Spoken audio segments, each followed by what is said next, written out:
Hello there, everybody. Welcome to the SPL After Party. My name's Judas Priestley, joined today by Alpha Jackal, and we will be bringing you the NASCC Phase number 2, Week number 2, but the first game of this weekend. It will be the Tyrian Weavers versus the Xibalba Storm. Now, the Xibalba Storm coming off of Week 1 loss. Meanwhile, the Tyrian Weavers coming in on a Week 1 win. How do you see this game going, AJ? If I'm going to be completely honest, given the form that both these teams in and that you see the level of player that's available for the Tyrian Weavers, I think this should be a 2-0, but this is the NASCC. All the teams round from 6th seed to the 1st seed, they have the chance of taking games, if not sets of each other, so if this goes all 3 games, don't be surprised. Some scathing words initially, but of course the Xibalba Storm, somewhat of an unknown quantity. We haven't seen them in a phase for this year, so let's see how they decide to draft their first team of this game as we do head on in to picks and bans. Now, of course, AJ, opposed to last week, we are now playing on the current updated patch. And what have you thought of the current meta going around? Is there anything really catching your eye outside of the obvious? Well, I'm going to be honest. As an adolescent, someone who's been in Smite for about 6 years now, this is probably the most diverse meta I have ever seen in terms of what you can pick, what you can play.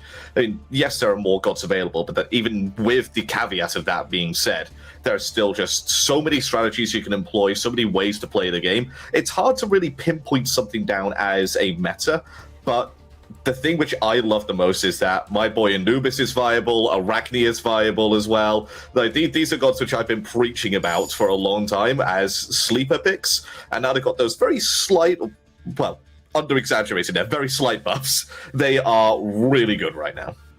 Yeah, I haven't actually seen an Anubis just yet, but we did actually see an Arachne in the SEC, and I believe it did win too. So, you know, like you said, so many gods are viable and so much diversity. One thing I do want to specifically ask you about, actually, is we're seeing a lot in the SPL of these assassins in the middle lane. And mages are somewhat taking a backseat, and yet sometimes, as we've just seen Paul on the Baba Yaga, they just go crazy. Why do you think that is sometimes? Like, what is it about the assassin in mid that makes it so popular? Well, it's that Stygian beacon. Everyone's fighting over it quite early. There's a lot of fun to be had around mid lane. There's been with the Harpy camps that are going on, they're spawning quite frequently. So you're going to have your jungler rotate, you're going to have your support rotate. And with how wide that mid lane is by the way, it is massive compared to what it was back in prior seasons. There's a lot of open space for fighting, which mages can find a little bit difficult. They prefer some of these tight jungle corridors to make sure that their skill shots are a lot easier to hit. So you're going to find that assassins maybe have that edge in those early game fights, especially over that very first beacon. Well, keep an eye out for if an assassin in the mid lane has been chosen. Like I said, not been too popular in the SEC, but being popular elsewhere. However, a god that has been particularly popular lately is this Athena. Now, Athena, we've actually seen it just played in the jungle as well, but typically seen in the support role. What is it about Athena right now that just makes her so strong? She's got one of the best initiations in the game, straight up. I mean, that dash and taunt, or even just a taunt, blinking if needs be. It's such a powerful initiation tool. In fact, you can get 3, 4, 5 people when you're grouping around the side of a jungle wall. It's very disruptive. You get at least 1 or 2 sets of beads. If you find a carry with that beads down, it's a guaranteed hit from a mage's ultimate. If you're having, for example, a Ra that's a Searing Pain, 1,200 damage on the carry, they have to leave the fight. And that's on a 18-second call. And that's without talking about her ultimate ability. The rotation coming out from the Defender of Olympus with the buff that it received as well. It's mind-blowing to see just how much utility Athena brings. Is that all? Yeah, of course, a global presence. If you can manage to grab one and the other team doesn't have one, it just makes it all the more powerful. And of course, Chernobog being so highly valued specifically for that has been taken off the table. However, Thor does a pretty good job of that anyway. Not quite a full-on global, is just more of a semi-global instead. But I'm noticing the Xibalba Storm's draft so far appearing to be quite early game-centric, right? Just grab someone and kill them off. Whereas Tyrian Weavers right now with the Hachiman, the Amaterasu, seems like they might be going for a bit more of a late-game style. One thing I noticed about the Xibalba Storm as well is the fact that Athena can be played in the jungle, Achilles can be played in the jungle, Thor can be played in the jungle. Are they going to pick 5 potential jungle picks and just go, you gotta guess which one Ratmilk's playing, good luck? I mean, the set is probably flexing to mid here, but Xibalba Storm are going to keep us on our toes here for the draft. Of course, keeping on your toes means that it really opens up this banning phase. Now, again, if I was the Tyrian Weavers, I think you got to go all in on maybe some hunters here or magical hunters. Sol's still on the table. One of the less popular of the magical ADCs right now, not really being seen. But like you said, with the flex potential of this top three, you know it's probably the front line in its entirety, but it's hard to say for certain. So aiming more for those ADC men, and the Martichoras and the Handher taken off the table by the Tyrian Weavers, pretty much the only choice that they had. But what is it that you would be looking for here if you are the Tyrian Weavers? How do you round out this potentially late game centric draft? I mean, something to really tie them over to the mid game would be my choice here. The sets can do that job from the jungle. I mean, it doesn't really go online until about that level 9 point when you have a second point in your ultimate. So that does work out quite well for them. But it's difficult. Maybe something like a Ganesha would do quite well just to counter this Athena engage, stop the Thor from teleporting out. But of course, that's already been banned away by the Tyrian Weavers, as I just noticed down at the bottom right. Done. They've done the thing which they shouldn't have done. They've not used hindsight. But the Maui, it's the same sort of style of pick here, just using a island to block the path in the middle of a jungle and separate the fight into two parts. Yeah, I haven't seen too much Maui lately, actually. You know, like you'd mentioned Landfall, such a potentially game-changing ultimate, as we actually saw at the previous Worlds as well. Maui, the absolute star of the show, but lately hasn't really been too popular. I think in the year 10 map, doesn't quite suit these gods focused around really walls. You know, we haven't seen a lot of Ymir either lately, so it'll be interesting to see if Promise can bring this Maui to the forefront, you know, especially going up against possibly the top support in the game in Athena. But right now, Tyrian Weaver's got, you know, some potential big hitters. It's going to be interesting to see how the Storm decide to right out the draft. Yeah, as much as I do like seeing a Maui, and I think he can do quite well into the draft, it's also a difficult matchup for him because he doesn't really have the ability to get away from the Athena. Yes, he has the ability to go into his hook swing, but Athena can catch him before he goes up into the sky. Heimdallr is going to be the ADC pickup here for the Xibalba Storm, going to Shiπigami, and GIobe going to be picking up the Zeus.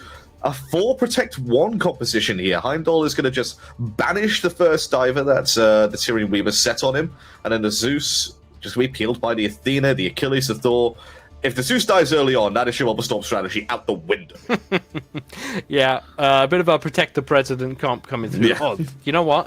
GIobe has a fantastic choice of skin to be made here. Anyway, when we see these styles of comps, generally, I was just about to say it, you want something who can dive deep, and Camazotz maybe does that better than anyone. Yeah, Camazotz is one of the best assassins to go up against the Zeus with. The second he drops that lightning storm, you don't care because you're in the sky. You're still damaging him, you're still able to potentially get out, and then when you land, all your abilities are back up off cooldown because you've built 40% CDR because you're an assassin and you like cooldown, and then the Zeus just dies there afterwards. Heimdallr's going to find it very difficult to peel both the set and the Camazotz off him. That's without even talking about the Amaterasu that's just going to be there buffing these two assassins. Yeah, going to be a hell of a lot of dive, that's for sure. And hey, it's almost like we knew it. The set likely going to mid lane then for the Tyrian Weavers, it has been so popular. So I will be interested to see exactly how Zeus does into this matchup. Do you think that matchup leans any particular way? Early game, Zeus should take that matchup, but the second set starts to get level 6, maybe even level 7. Set's poke will start to become a little bit more ridiculous and a little bit more difficult to deal with for the Zeus. So if he drops that shield onto clearing the wave and Set manages to catch him out, stepping up a bit too far, it's going to be an all-in commit from Set, and the Zeus can do nothing about it. Zeus might not be able to do anything about it. We'll have to keep an eye on when we get into this game if anything can be done by the Zeus. So, you know, going to keep an eye on exactly how these two square up against each other. We are entering in to game number 1 between the Xibalba Storm and the Tyrian Weavers. Nothing untoward based on the roles that these gods are playing everywhere, pretty much where you would expect. But the all-important phase of the game lately has been these early objectives, like you mentioned, the beacon, but even before that, this gold fury on the left-hand side. Would you say either side is particularly looking to pull these objectives earlier than the other? If anything, Xibalba Storm might be looking to do so, but it all depends on if GIobe gets off to a monstrous start and they manage to find a big team fight success early on. Otherwise, a slow, methodical early game is what I'm expecting, culminating in a big team fight around the 15-minute mark, potentially 17-minute mark, and whoever takes that fight takes control of the game. All important, we'll be watching for these level 5 hits as well, because we mentioned the Xibalba Storm. They're looking to go for this, protect the protect one style composition, which will mean that early game, once level 5 comes through again, we have Ratmilk dunking down on the Thor, potentially with Hapn attached to them. It's going to be potentially some early action from the Xibalba Storm, but do the Weavers have what they need to contend with that for this maybe first 10 levels or so? Absolutely. I mean, it's not like they've got any lanes which lose heavily. Maybe the set gets pushed under tower quite a fair bit, as you would expect an assassin versus a mage. But over here on the left-hand side, you see exactly what Promise needs to do is be annoying. Be this CC chain Maui that's going to stop the Athena from doing what she wants in lane. You're not really any threat of dying in the first 2-3 waves. It's only when the Thor starts to rotate over here like he's doing, they need to be a bit careful. I mean, the Thor is level 3, the Athena Taunt is down, and Zen's low. This could be a very good opportunity for a gank here for First Blood. Ratmilk looping around, considers the option, but decides just going to go for the shield buff again. That's a very strange idea. For that level 5 moment. The Solar Swing was down, so what might have been an opportunity, but GIobe, making some early poke, maybe getting the big brunt of the pressure instead from both Layers and Trypno there, but looks like there might be a bit of an engagement on this left-hand side. This time Layers is interesting. Yeah, this is definitely the rotation he needs to make. I mean, they're pushing up aggressively here on Xibalba Storm, and Les, he smells blood. He knows that Hapn doesn't have his dash, but Shippigami's going to be the target here.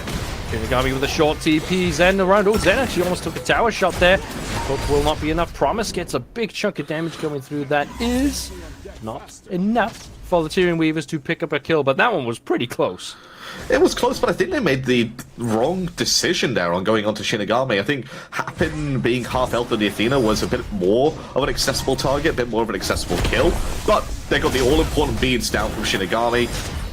He's not having too much CC coming out from Lair, so he's not going to care too much about that, but Promise is going to be looking to hit level 5 as quickly as possible and just take him away from that teleport.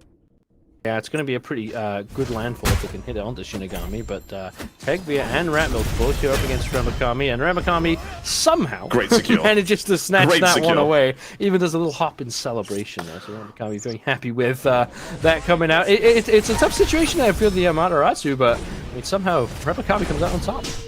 I gotta say how refreshing it is as well to see that all 10 players are cooking right now. Every single one of us got that recipe. Yep. I mean, it's what you expect as well. It's just the same 2 recipes across. It's Bao and gooseberries. If you buy anything else, you're trolling. Let's be real. If you see anybody buying, let's say, the party punch in a ranked game, you know that they haven't seen the light. That is Bountiful Bao. Yeah, Bountiful Bao, it's so good. Of course, we are eating good today, at least in this game. We'll have to see if that continues on.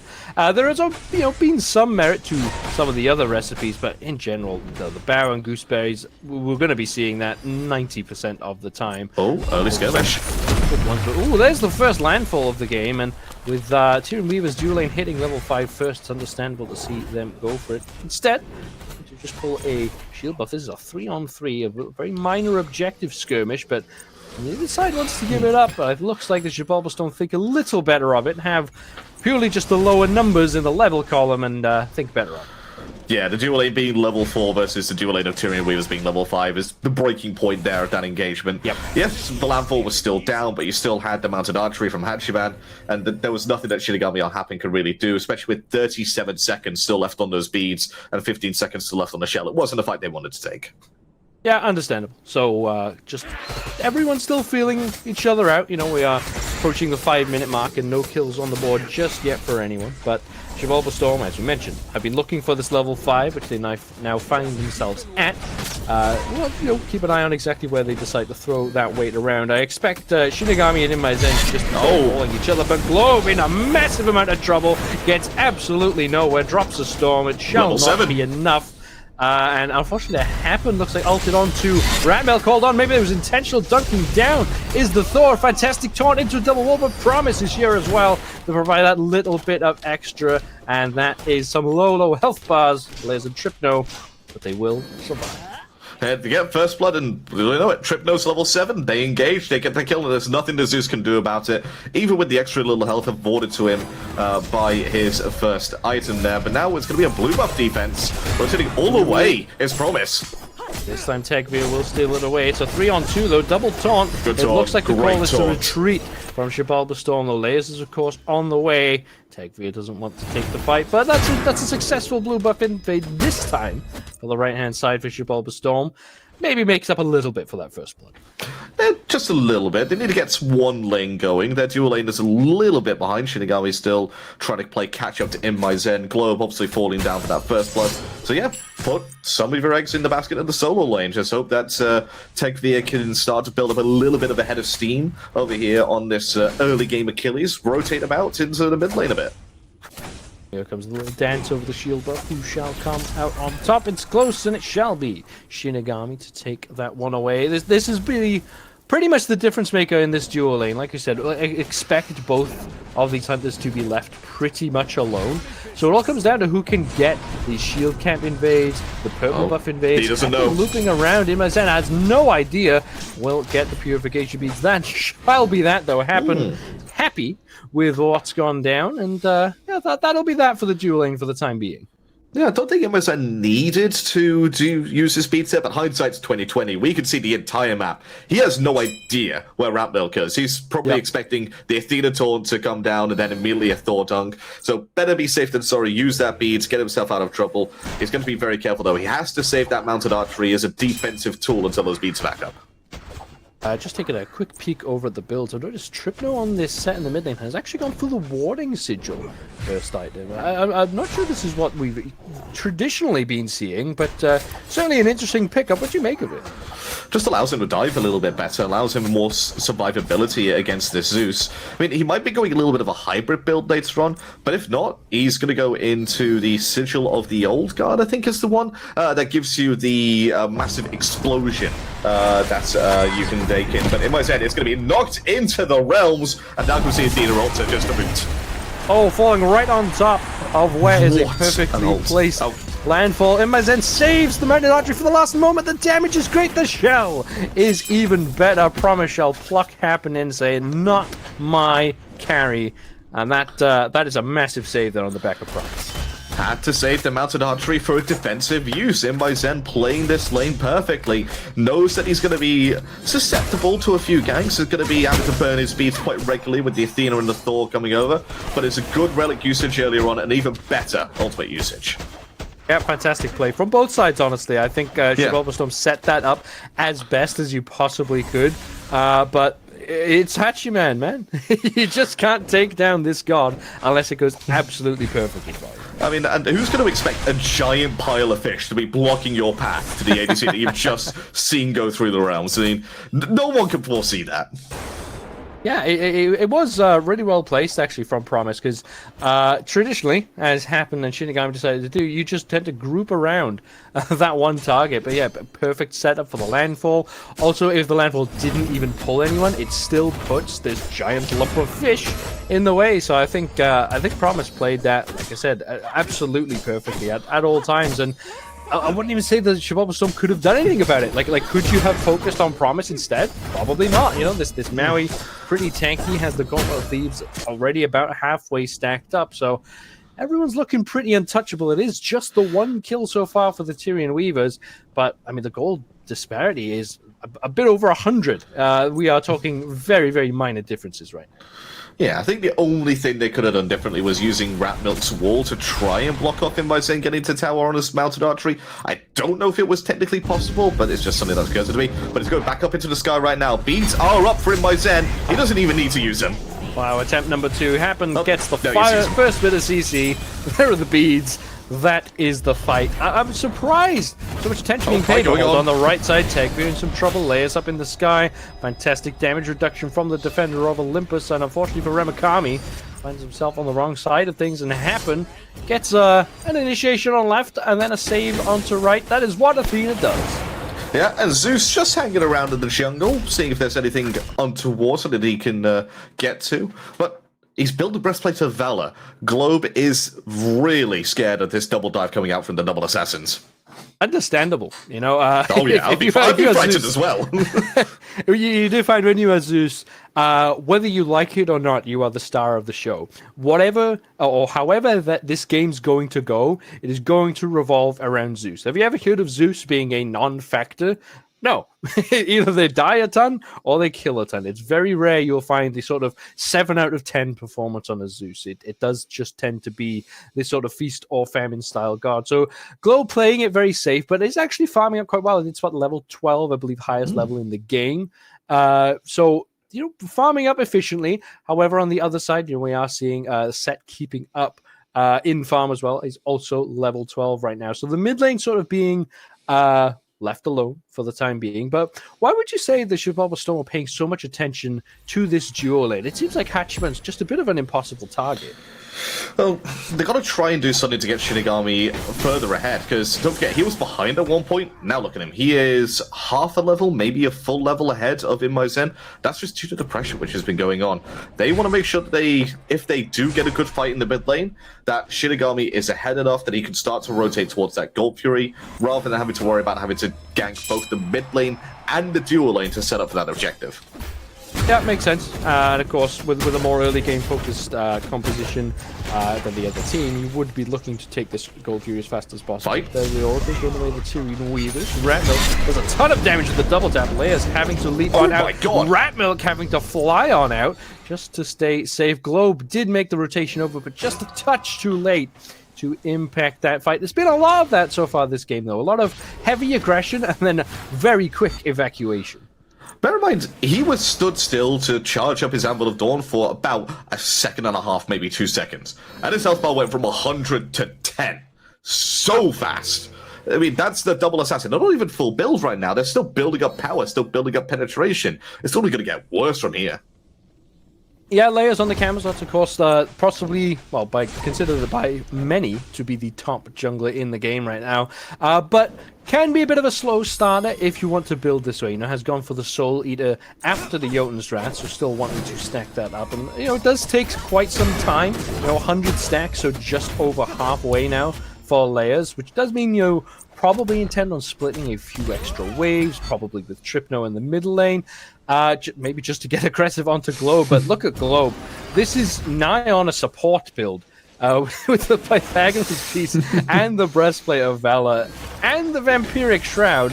Possibly the most defense on the map right now. He's probably one of the more difficult targets to kill at this point, but, well, maybe Hapn still is a little bit more resilient. Thanks, spectators, have seen the level on, but Remakami being engaged one straight away. Hapn gets pulled in. Hapn willing to commit to being in. Actually used the Defender of Olympus onto GIobe, expecting them to be the target, but they were not. Now this first beacon is where all the action is about. It's a full-on 5-on-5. Yeah, 12 minutes in. Tegveer is up there. Remakami taunted in. Leia's churning out the damage. There is the Dazzling Offensive. Going to find the last shot. Not quite enough damage. Tegveer shall live unless Trypno wants to go all the way in. That's the Aegis Amulet used. And the beats as well, but in the meantime, the beacon is going the way of the Tyrian Weavers. There is the bounce. Remakami, no! Came to provide the help, ended up sealing the fate, but the Gold Fury now started up by the Tyrian Weavers, and the right-hand side, Ratmilk totally focused onto Remakami, but here is Shinigami goes in. Tyrian Weavers do secure the objective, and Remakami gets out alive. Still, Shinigami wants to push forward. He wants to, because he knows that everybody's about half health. They're going to use some of their abilities, some of their escapes, but no one's there rotating to try and help him. What a call that was by the Tyrian Weavers, by the way, to get that objective. That's a call I don't think I'll ever have made in my life. It's very brave, but Remakami maybe a little bit too brave. There's the Berserker's Barrage. He secures the blue buff on the way up. Well, don't pick it up. Actually, yeah, you can pick it up, because somehow Remakami gets out alive. Ratmilk, not enough mana to work with. Oh, Promise has been sent through the realms. He's looking a bit worse for wear, but Shippigami going straight in. He could be getting a 1v2 here.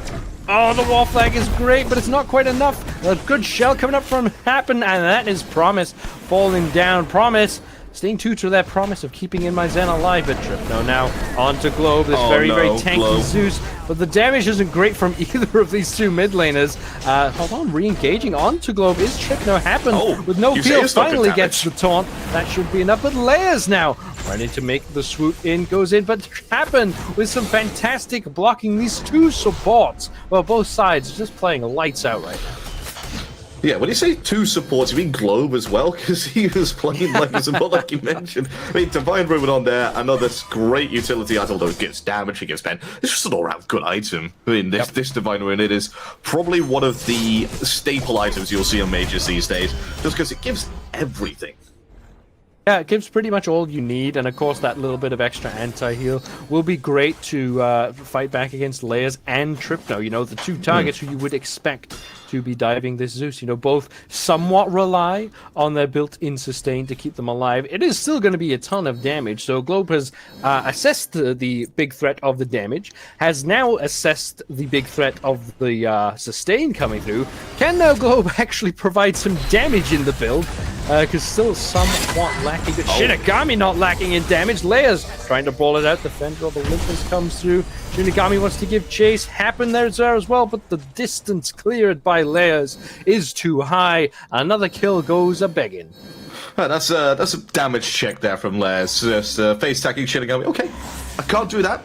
I really can't do this anymore. Have fun. I'm not going to 1v1 you again until I am full build. I will see you then. Until then, Layers is not going to go anywhere near this lane. Yeah, catch you later.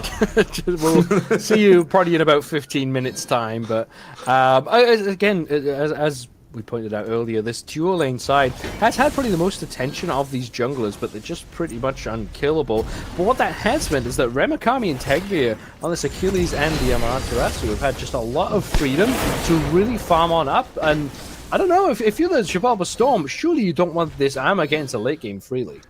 No, and if you're having a look at the scoreboard right now, you notice that Xibalba Storm, they're actually the ones ahead in gold. They're going to poke out Promise here. They're really poking him out. Oh my god, he's actually going to be gone.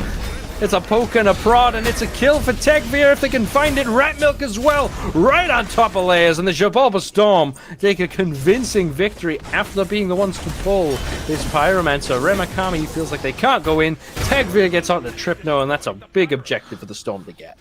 Yeah, they were about 1,000 golden lead, stretching it to just shy of that 2,000 mark now. Xibalba Storm 4-2 in the lead, and it's starting to be the one true lead in this game.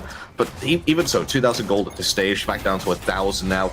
It's really nothing. You give that to me at 6 minutes, I say, okay, that's something to build on. Give it to me at 16 minutes, I'm not worried if I'm ahead or behind.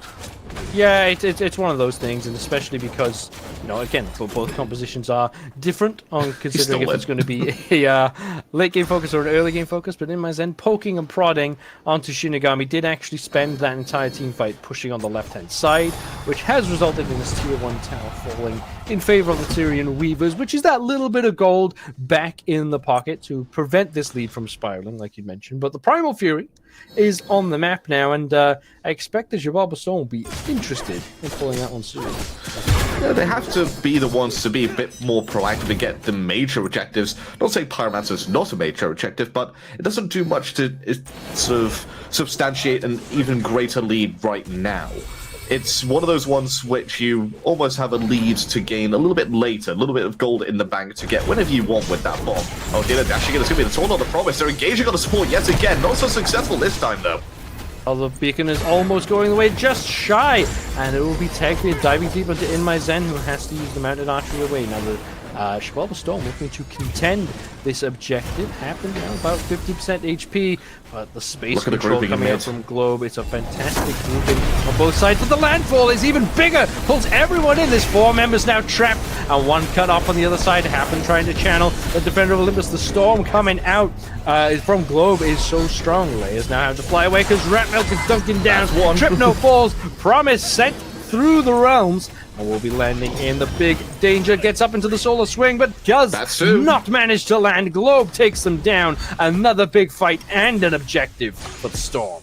And therein lies the problem, the one key weakness, the Achilles heel of the Tyrian Weavers draft. The second that landfall came out, and it zoned perfectly, it was just crying out for a large AoE mage ultimate.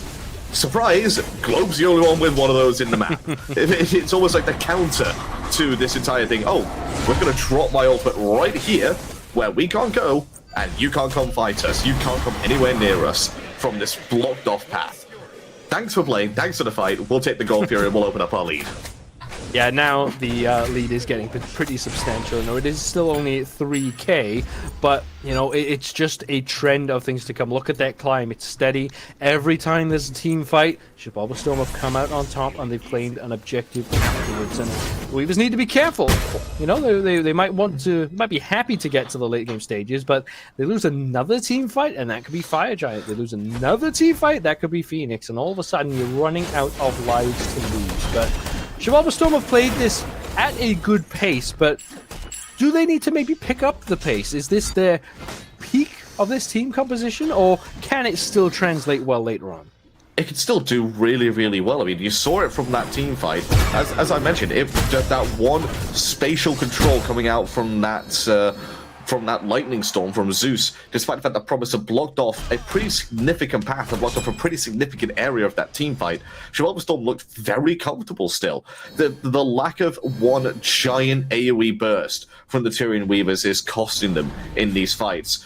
And Xibalba Storm, they got to abuse the fact and play around the fact that they have that in spades. Well, Trypno just sitting there waiting, and Hapn will oblige and just jump on in, taunt, pull this set into some danger, and Hapn showing no fear for this mid lane tower. Clearly posturing for this next Pyromancer fight. Tyrian Weavers are here though. I think we'll have another 5-on-5. Remakami's first one engaged on by the Storm. Hapn is zoning away from this Pyromancer pit. Both sides squaring up closely here. You called him Hypno because it's a mesmerizing display from the Athena right now, right? Absolutely. Let's go with that. Oh, here's another one. There's another big taunt. Trypno now in tons of damage. And that is Trypno gone from this fight. Now the Pyromancer is exposed to the Storm. They also probably have the best secure on the map as well, with the detonate coming up from Globe. Promise yet again setting up for one of these big landfalls, and Xibalba Storm is just going to give it to them. That's Tegveer pulled in first. There's the Storm come down. Remakami completely locked in, but layers on the backside hitting on to the backline, but Tegveer finishes them off, and up to the sky goes Ratmilk. Do they have a key target? Shall be Promise they chose to land on. A lot of damage, but that'll just send this Maui flying at another one team fight and another one objective for the Xibalba Storm. Playing it all perfectly. In the Tyrian Weavers, they have zero answer to it right now. They have zero answer to this Athena. If Hapn gets Athena in game 2, Tyrian Weavers are straight up throwing or even trolling at that point. This god is ridiculous. We're in the one patch where Athena is just going to be played week in, week out by a giant, down to about 10, 25, and Xibalba Storm, they take it. They coin flip it, but do manage to finish it off with a basic attack from Shippigami, I think that was. InMyZen in some trouble, but it's all not quite working out for the Tyrian Weavers. You'd mentioned this Athena from Hapn being too much of a problem. Is there anything else that the Weavers have to contend with it? Like, what should the Weavers be doing differently here? It's difficult to say, because you have the Athena dash in, and I think the only thing you can really do is get Remakami to use his dash as a silence aggressively on the Athena, and then CC and try and blow her up before the taunt goes off. The biggest weakness of an Athena is the fact that she is putting herself in harm's way to start her CC, to get the fights initiated. If you can half-health her, blow her up, or even force her into a retreat before she gets that taunt off, they're essentially playing a 4 versus 5 at that point. But Tyrian Weavers, they have not played that whatsoever. It's always been just allowing this Athena to dash in and taunt. There's been zero response to it. I think we're seeing some of the downsides to this Maui pick as well, is that these landfalls have been potentially big, but even in that Pyromancer fight, it looked like all of the Xibalba Storm were just standing right on top of each other, and yet once the landfall comes out, the only player pulled was Hapn. In fact, it wasn't even Hapn, it was Tegveer on the Achilles, which is probably the last target you're looking to pull in, you know? It just isn't possible for the Weavers to blow them up, and even if it was a huge ultimate with this set in the mid lane, it's not really all there for them. I think maybe a bit of a rethink for Team Weavers in Game 2, even if they're able to turn this one around. Because, I don't know, it seems like right now the only way the Weavers get back into this is the Xibalba Storm give it to them. Man, imagine if they had a support who had this giant AoE cone CC. I mean, who would want to ban that god away from themselves when they had an Athena picking us? In hindsight, again, 2020 coming in here for us. It's happening against yet another taunt. InMyZen already half out this fight. It's going to get even worse for him. He's down to 30%, and he couldn't do anything about that damage. Nothing to be done. The tier 2 tower shall fall as well for the Tyrian Weavers. Layers split pushing off on the left-hand side of the map, but have to give that one up. Into the Phoenix they go. Globe, though, gets pulled all the way in. Can they punish this Zeus? There's the beads. There's the storm coming through. Promise is super low and has to run away. The Phoenix has already fallen in this fight. Can't even take advantage of the first real pull that Promise has managed to pull off. And the Xibalba Storm walk away quite happy with this. They got the engage that they wanted. They got the target that they wanted. The Zeus is right there for the taking. And again, no long-range damage coming out here for the Tyrian Weavers. It's all single target. It's difficult to hit skill shots when you're in a busy team fight. This is the... Again, it's a main weakness of this Tyrian Weavers composition. That lack of AoE is really hurting them when the fights are so just clumped together from the Xibalba Storm. Yeah, it seems like the Tyrian Weavers want to play this sort of front-to-back style, right, where you take out the front line first and then get to the back line, but then the Zeus gets locked in, and all of a sudden your Set and your Camazotz have to be diving the Zeus. Then you don't have any damage for the front line again, and again, Promise, through no fault of their own, but the Maui pick isn't quite working with the rest at the moment. That was a fantastic landfall. It's exactly what you're looking for to defend that sort of engagement, but yeah, unfortunately, even in a best-case scenario, the Weavers are so far behind.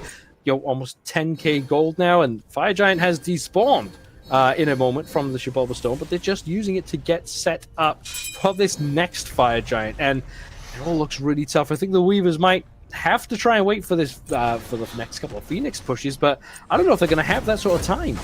I don't think you're right. I think you're right. I think this game is going to be over within the next 5 minutes, and they need at least 7-8 minutes before they're in an even state in this game and can potentially look to fight back. But even then, when does the fight back begin? Who can they go on? They got the pull on Globe, and nothing happened to him. Hapn is just freely doing whatever he wants this entire game with zero recourse for himself. 7 assists out of the 8 kills so far for the Xibalba Storm. He's been instrumental to this entire game plan.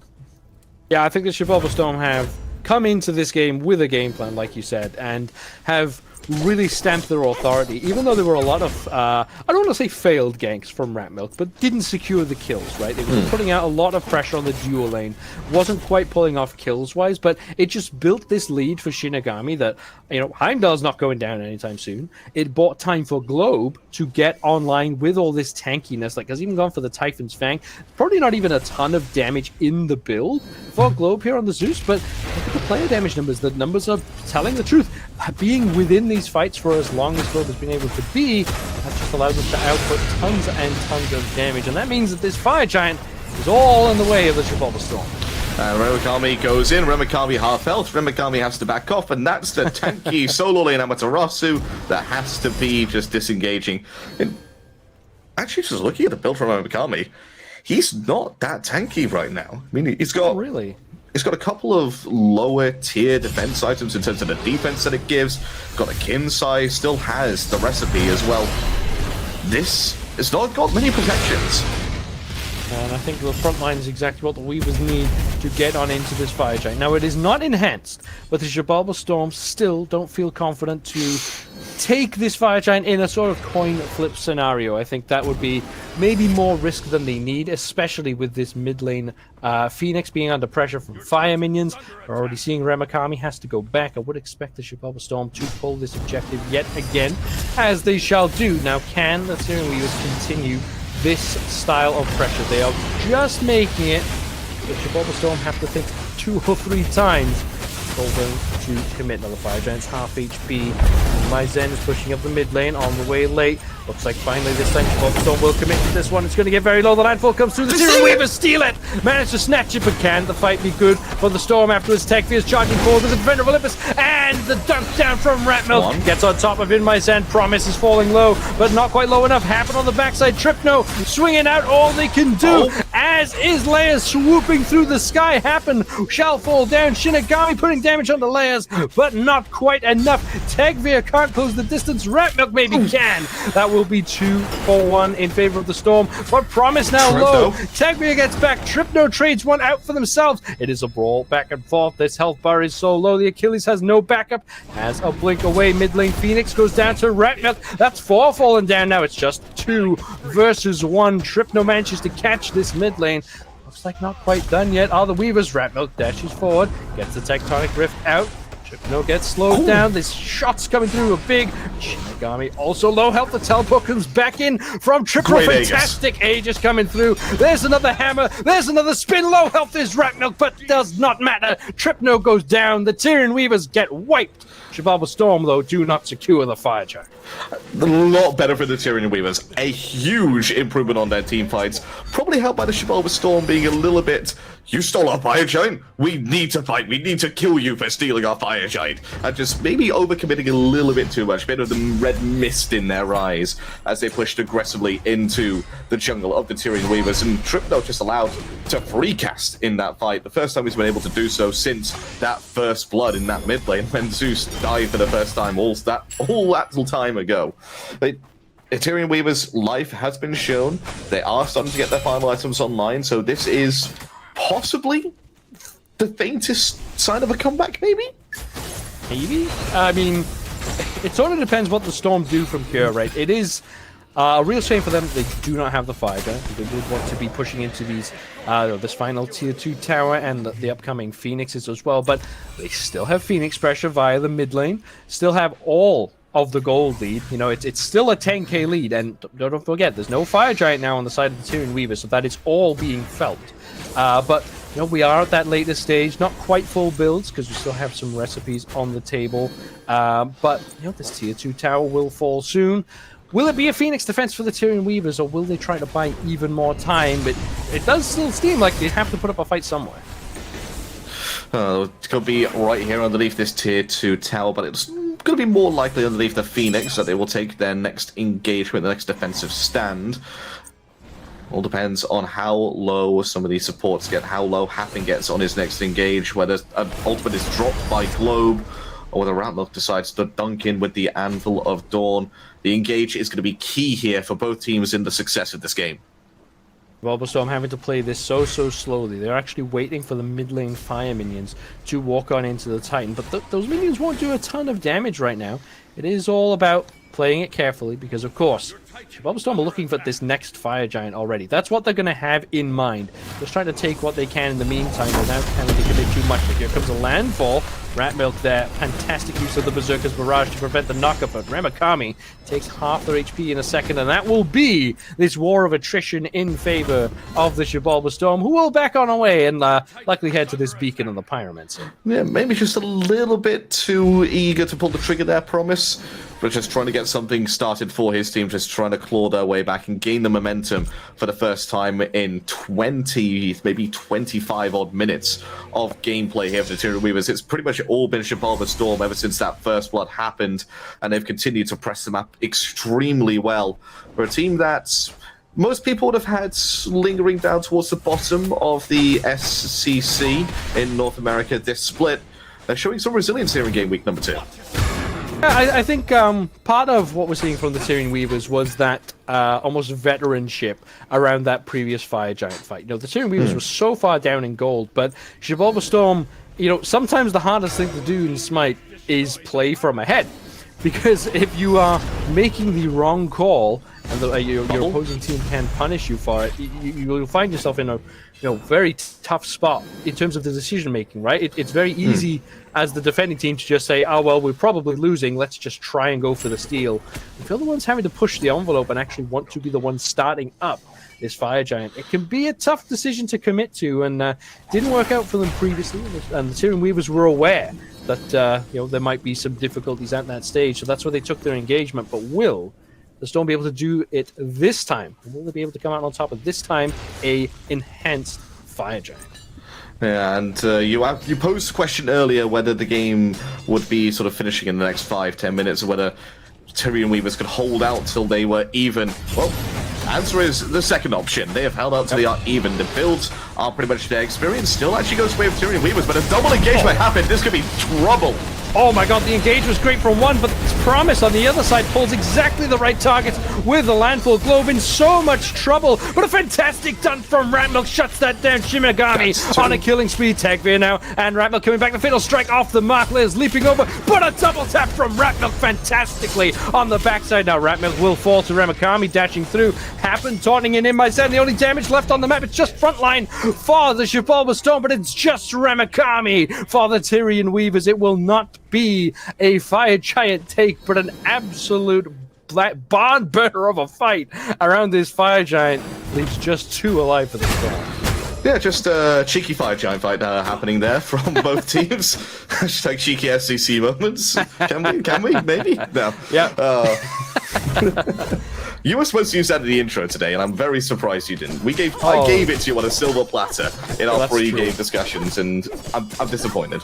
I'm very sorry, but not as sorry as the Xibalba Storm are for not being able to secure yet another Fire Giant. You mentioned Hapn had a fantastic engage, but Promise this time absolutely nailing. I think it was both Globe and Shinigami with that landfall, and it really set the tone for the rest of that fight, because finally the Tyrian Weavers were able to get on top of Globe early on in the team fight before they could get all their damage up.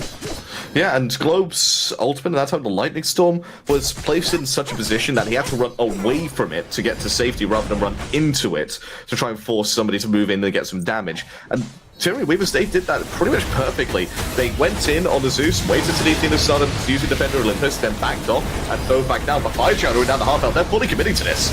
Heck, here we go again. Layers on the backside, already goes into the bat out of hell. Remakami with a dazzling offensive. Tyrian Weavers steal it yet again. An enhanced Fire Giant goes the way. Remakami is alive and sweeping on out until Ratmilk says no. Now Layers brawling it out with this Thor, who goes back in. Ratmilk again. Shinigami slays down InMyZen. Hapn, man, dies to Trypno, and Trypno still manages to sweep 2 back, but that will be a full wipe on the Tyrian Weavers. The Xibalba Storm get the deicide, march it down the mid lane, and should end this game.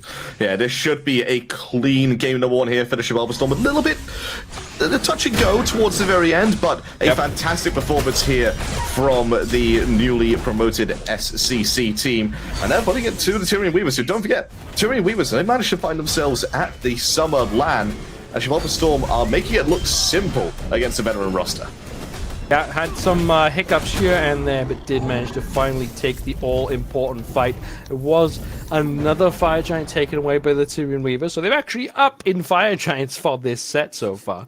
So at least they can take that, but back to the drawing board, I think, draft-wise for the Tyrian Weavers. Yeah, there definitely was a major difference in the effectiveness of the drafts here from both teams, and it showed. I mean, team fights went one way for about 90% of that game, but it was all in favor of the Xibalba Storm. The Tyrian Weavers had zero chance of getting into the middle of those team fights because of how defensive the Zeus was with that build, how defensive they were with the Defender of Olympus added on top of that, and just the all-round pressure coming out from this Thor. Well, can the Xibalba Storm pick up their first win of the phase, or will the Tyrian Weavers be battling back? Find out soon as we be right back. Come back for game number 2.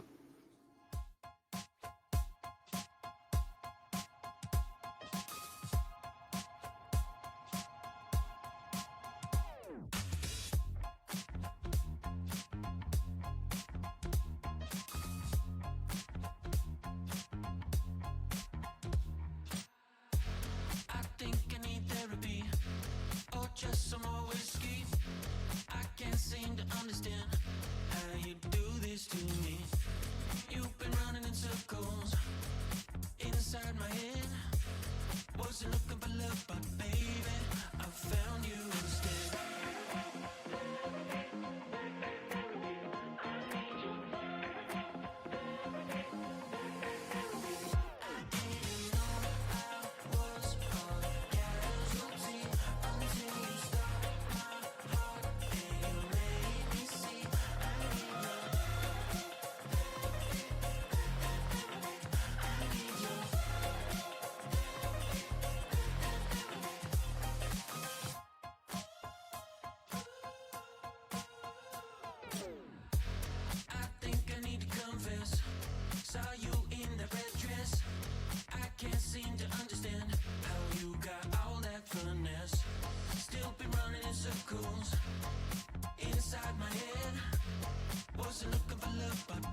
All right, welcome back, everybody, and I hope you've all enjoyed your break, as did we, as this entire EU broadcast team recognized how late it's going here today. As AJ, you said this should be a 2-0 in favor of the Tyrian Weavers, but with the Xibalba Storm taking this first game, are you looking to retract that statement, or are you expecting this game to go to 3? Hey, I did put a caveat and an addendum afterwards saying that the NASDC, it's possible to see teams take games or sets of anybody. So if this did go to a 3 games or maybe even a 2-1 or 2-0 to the Xibalba Storm, I wouldn't be surprised. So I've covered all my bases there. That's all I'm saying. I'm not pushing the boat out to put all my eggs into one basket. Thank you very much. But if I'm an EU man and I'm wanting some sleep, I'm rooting for the Xibalba Storm. Well, sleep is not what we are here for. We are here to see some games. So as AJ sits firmly on the fence, we will head on in to picks and bans for this second game. Now, you mentioned previously the Xibalba Storm had played a specific type of draft that worked fantastically well for them. The Tyrian Weavers, though, could have really done with a Ganesha support to keep them safe. Tyrian Weavers have opted to ban that god out. So while that's a somewhat interesting one, do you think maybe that's starting to promise not necessarily that they can't play Ganesha, but just not interested in playing Ganesha? Or do you think that maybe there's more to it than that? There might be a little bit more to it, but that's probably one of the best reads you can do on the Ganesh ban without having any insider information, which obviously we are not privy to. We don't get to see these teams' scrims. We don't get to see all the data. We don't have casual conversations with players day in and day out about their strategies because, well, we'd be giving it away here on stream if we did. We'd be saying, they're going to do this, that, we're going to do that. And they're going to think, what the hell, you just gave away all our strats, even though we're not going to do it. But the Ganesh ban does lead me to believe one thing, and that is the Tyrian Weavers are looking to probably look and first pick the Athena here, which would be a good pick because it gets it away from Hapn, and you get, as you mentioned last time, the best support in the game. Yeah, Hapn did play it fantastically well. Not only is Athena very good, you still have to play it properly, and Hapn did exactly that. So possibly the Weavers looking at it. Of course, there's a lot worth top picking right now. Of course, Athena, like you'd mentioned, very likely to be what's considered here, but also Chernobog very highly prioritized right now. But then you've also got things like the Pele, the set. But understandably, the Weavers decide to just take off this Achilles and the Thor. Now we leave a lot on the table here. It does mean that the Storm have lots of choices because while they're definitely giving something up, they're certainly going to have a lot to choose from when it's their turn to pick. Yeah, I mean, the 2 shots there saying, Ratmilk, Tegveer, you played extremely well last game on these gods. Let's see if you have something else in your god pools. I mean, these are very strong picks. Can you go a little bit deeper into those picks? But Emoji take off the table as well, but Xibalba Storm, so that's 2 support bans. 2 jungle bans? I mean, you could say Achilles is more of a solo laner, so let's say 1 jungle ban, 2 solo lane bans, and an ADC. So mid lane completely untouched here from both teams, and it's almost like I could see the future at times because there's an Athena pick first. It's almost like we've watched a couple of Smite games before. We got an idea of what. This ain't our first rodeo. Certainly not our first rodeo, and I'm sure certainly not Promise's first time on this pick. So expect to see a lot of the similar playstyle coming out from the Athena this time. Of course, this time no Thor to back it up. The global / semi-global combination there has always been very strong. But speaking of very strong, Freya coming through and Martichoras. That's absolute horrifying backline to see before you. Storm opting, though, to avoid some of these other high-priority picks. For example, the Chernobog still left wide open. That's interesting. Would you say Freya is generally more powerful than Chernobog at the moment? I'd say Freya's more of the riskier but better late game pick than the Chernobog is. So because you know that if you have a Freya, the enemy team is on a timer. Similar to if you have a Kali on your team, if you have a Bakasora, there is always that timer where you will be online no matter what. It's a hyper carry thing. Mercury also fits that bill. It's a god we haven't seen too much. It seems you can pick every god in the game right now, apart from maybe Mercury or Shiva. Those are the only 2 which I think are just... You just don't see them right now. But this backline for Xibalba Storm with the Freya and Martichoras, the Athena's got to be very careful about when they go in and taunt, because late game, they could die easily, and this Khepri pick is not going to make things easier. I mean, Xibalba Storm, we just saw them try to play this sort of, protect the one composition, right? Where Zeus was maybe the one we thought might have been the target, but it ended up being Shippigami really churning out the numbers on this Heimdallr. Now Freya, more than capable of doing that similar style of play, maybe less survivability, but of course, is okay to fight later on, and it's just such a hard character to dive, of course, can just take off into the sky, similarly to what Martichoras can do. So I think maybe a little bit of danger coming from the literal air this time for the Tyrian Weavers. Certainly going to have to watch the skies, but I don't know. What do you do in that sort of situation? Do you have to change your style and sort of focus down the front line? Because this back line is going to be just an absolute nightmare to get on top of. And it's difficult. You have to try and force the Khepri to use his ultimate on himself or on somebody else. You also have to bait the target that you want him to use the ultimate on and then go for your actual engaged target, which you can do. The other option is you pick Naja, take the Khepri up into the sky, and don't worry about it. Just simply say, I'm not allowing you to use your ultimate on the priority target. You got to use it on yourself to get away. That's what I believe the Tyrian Weavers might do here. It would do a fantastic amount for their composition as well. Yeah, I think I agree with that. Just making it so that even something like a Freya or a Martichoras, if you can get them in to that Windfire Wheels and they have no ability to play the game, that can make all the difference. But what a comp so far!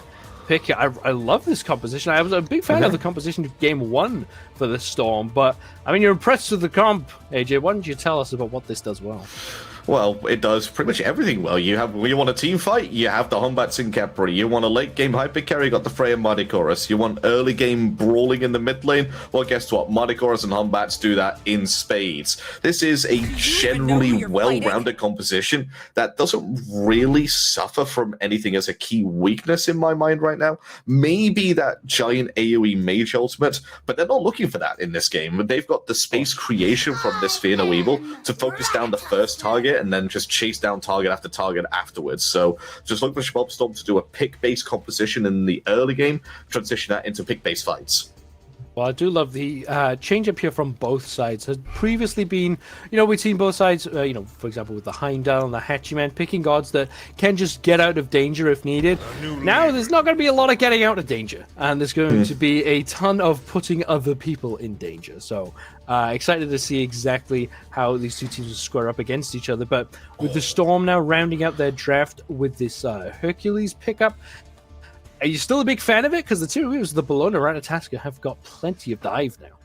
Yeah, I like both drafts right now. I think Tyrian Weavers, they've identified what weaknesses their draft had in the previous game. They've corrected them in spades. I mean, they've got a much better, much more reliable support in the Athena. They have that mid lane mage for that big AoE. Their ADC's a little bit more survival in the Chernobog. And, well, I just think it's all around better. But the Xibalba Storm, I loved their comp before. I still love it. And I'm on the side of Xibalba Storm now, actually. Let's go Storm. Let's go for a 2-0. Finally, AJ falls off the fence. Falls on the side of the Xibalba Storm. So let's fall on in to the game as we enter into game number 2 between the Tyrian Weavers and the Xibalba Storm. Again, one of these games where both sides are not trying to surprise each other with these picks. Everyone's going to the regularly scheduled lanes. Are there any surprises that you'd be expecting later on? Like, is this a game where someone's looking to catch the other team out, maybe go for an early objective, or is everyone just happy to get to this sort of mid to late game stage? Everyone's happy to get to that mid to late game stage. Neither of these two drafts really scream to me. It's let's snowball the early game. It's difficult for them to do so. If any of them could do so, though, it would be the Xibalba Storm, because their team fight is absolutely insane. And if they are able to just snowball from an early game, it's going to be lights up with the Tyrian Weavers within minutes. Yeah, of course, a Freya. If Freya starts well, they are certainly going to end well. You mentioned the timer that a Freya puts the opposing team on. If you can get that timer even shorter, that can be that sometimes. Sometimes the game is as simple as Freya went out of control. And, if you're reviewing a game afterwards, then what went wrong? They're like, oh yeah, we gave the Freya 3 kills in the first 10 minutes. So the Tyrian Weavers certainly opting to avoid that and are more than equipped to handle that. But importantly, AJ, most importantly of all, I don't even know why we're talking about anything other than this, All players picking up recipes, everyone looking to cook. Yeah, and we have a different recipe going on. There's not just the two, there's a third recipe happening over, picking up a brand new one.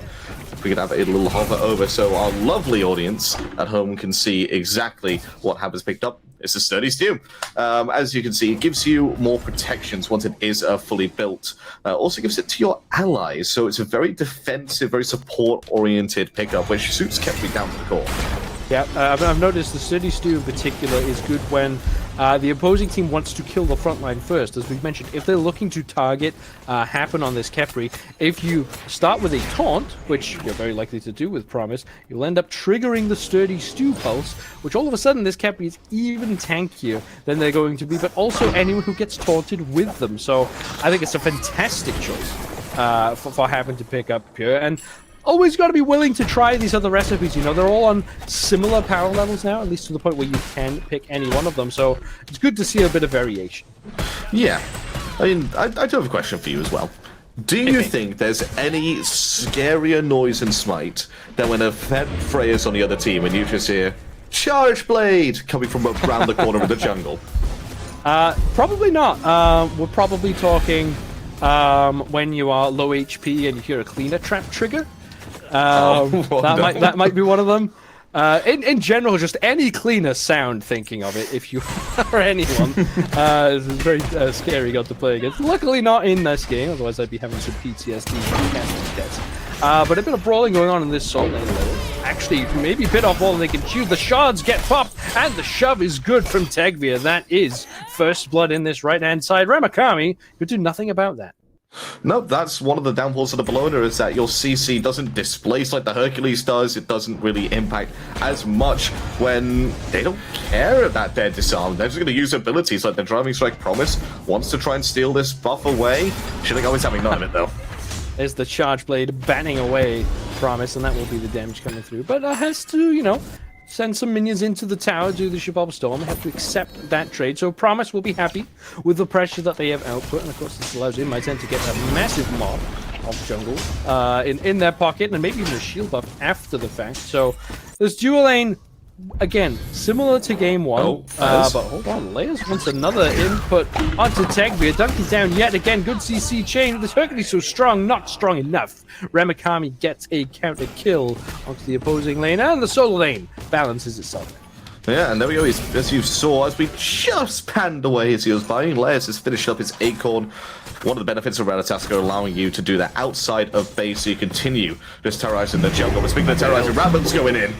Ratmilk going in, gets the beads from Zen, but Promise is the target. A good route, though, from Zen. Nice somersault from Ratmilk. Now, InMyZen doesn't get the wall, actually. Has to go up into the sky. The Living Nightmare, no worries. The target goes to the mid lane, I think. And yeah, shall dash on into the wall. God, has the dash again. Globe has to come into the sky, actually. So Pele coming out from the Tyrian Weavers. Our first little engagement on the duel lane.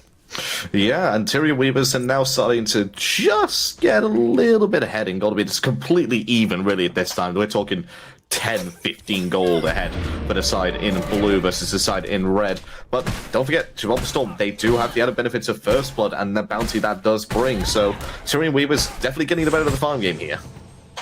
Yep, getting better of it, but, you know, it's still even across the board, which is what you'd expect. Even with the First Blood going the way of the Tyrian Weavers, it's not something that's really interesting to both teams. I don't think Tegveer would have been interested in First Blood. It just happened that Layers was there.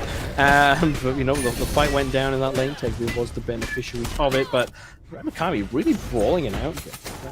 Looking to this right side. That tosses out the Furious Monkey. He stole gets two with that, so 2 out of 3 ain't bad. Another blue buff invade coming out from Remakami. Tegveer just absolute no nonsense there, shoving Remakami away, but sorry, Remakami, no blue buff here just yet. No, but he knows it's spawning soon because, Globe taking a fair bit of damage there. But look who's here to try and defend the green buff. It is Hapn, trying to combine it with the mid laner. What's right on the right-hand side? Huge engage. Promise goes in. Promise gets lifted up back further into the tower. Now the blue buff, will it go the way of the Tyrian Weavers? It's all for that. It's all catches the driving strike, and actually Tegveer will fall down for that, so loses the blue buff to Remakami. I have never seen a driving strike interrupted like that. That was fantastic from Remakami. I think it's just bad timing by Tegveer, and it's not the bad timing, the fact that he mistimed that. He should feel, like he could do better there. It's just unfortunate. You can't plan for that. Remakami, if he tries that 100 more times, probably gets it 3 times more out of the entire time. That is just one of those things when the luck goes your way, the luck goes your way. Yeah, I'm not sure if Tegveer would have been able to get out even if that had pushed through. Might have secured their blue buff, but certainly would have given up their life for it. But a much different tone of this game. Both sides getting aggressive into jungle buff. Specifically, the Tyrian Weavers are pushing up very high, actually evading a green buff and a blue buff simultaneously. Now, normally you might say you can't really do that, but Promise with the global rotation made that happen. And of course, Promise did fall on that right-hand side to Tegveer, but trading your support for the solo laner, I think if you're the Tyrian Weavers, you take that every day. So, good signs from both that maybe we're going to see a bit more action in this game. Yeah, and sitting comfortably right now is a very balanced game. 2 kills for 2, 7 minutes in. Xibalba Storm a little bit behind in gold, but doing well to keep pace and catch up with the Tyrian Weavers. You can see sitting about that 500 gold difference experience, about 1,000. This stage of the game, it's a slight lead. It's something that Weavers can build on, that they're looking to build on. Promise is going to taunt to Shippigami, and here's Layers. Those big damage on 2 layers instead, goes Layers. Ratmilk smacks them down, and unfortunately Promise locked in place with the Defender of Olympus. Ratmilk just swinging, and now the banish coming up from Shippigami. There is the Charge Blade, there's the double kill for Ratmilk. The first convincing victory in a team fight goes the way of the Storm. Yep. Layers opting to get the blink, doesn't have beads, and what does that mean? Fear No Evil is very effective at locking down this Ratatoskr, and it showed there. The second he was put onto that spell, actually taking a lot of damage there. As Globe putting the hurt onto the enemy mid laner.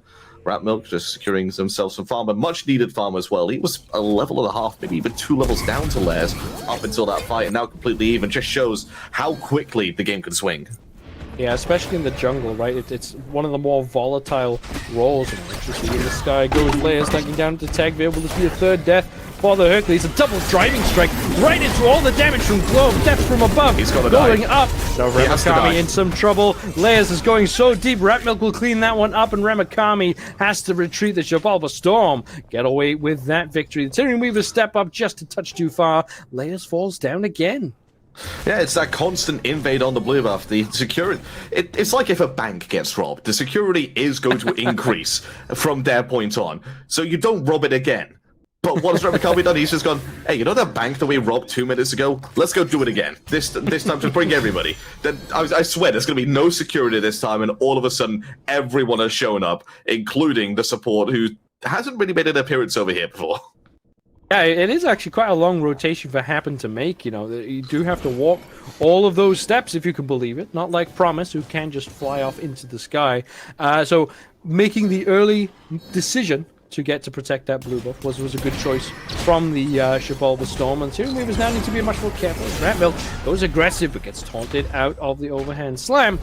Will be enough for Ratmilk, but Shippigami now firing out the shots already. This Freya doing a lot of damage, has had a pretty easy time of it in this dual lane.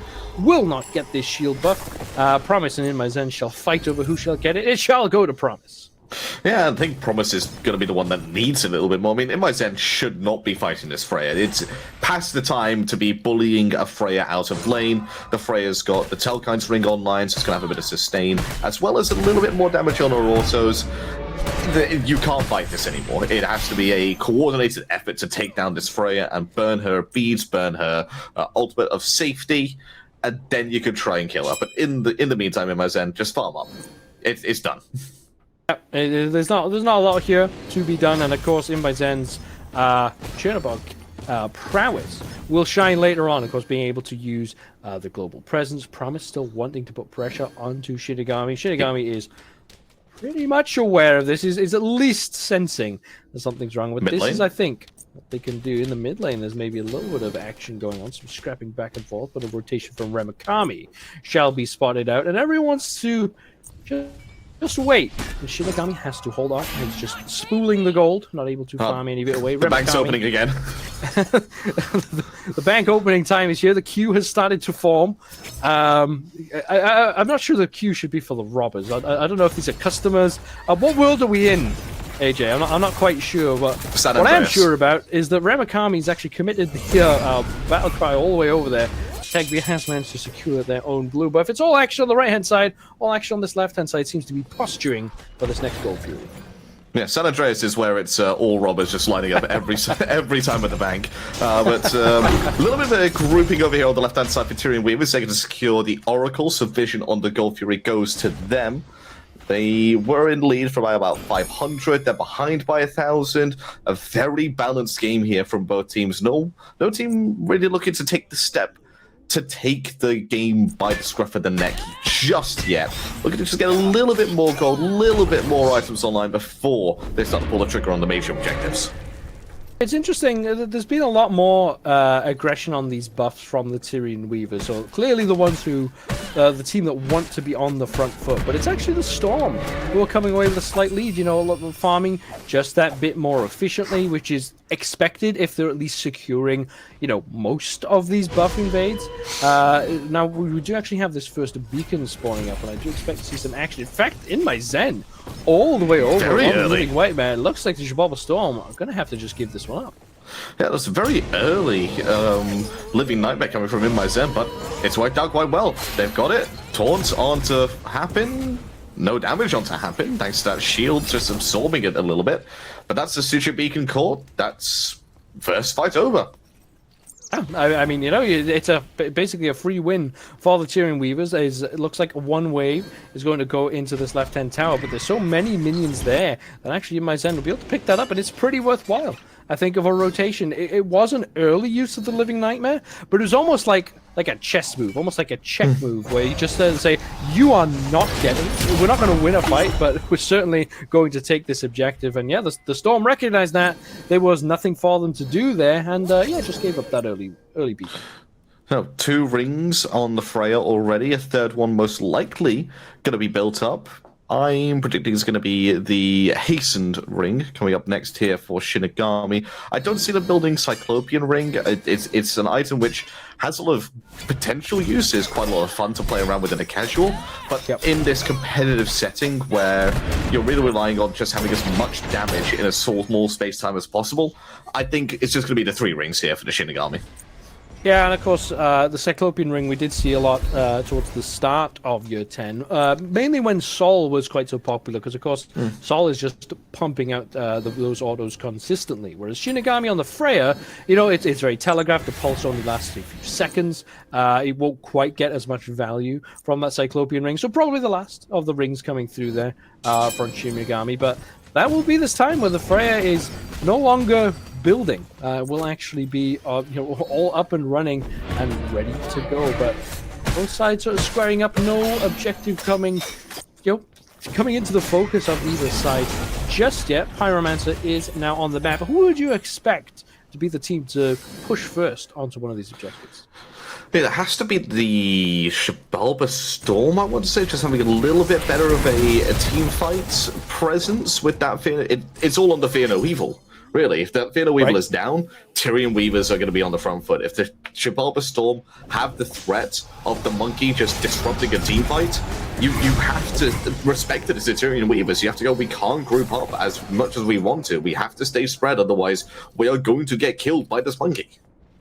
Yeah, and I think a chaotic fight is the type of fight where Hercules and Freya just absolutely shine in. So Xibalba Storm causing this spread open fight where you focus 1 or 2 people early with the Fear No Evil, and then I said, the fight has to be spread. What happens next is normally a bit of chaos ensues.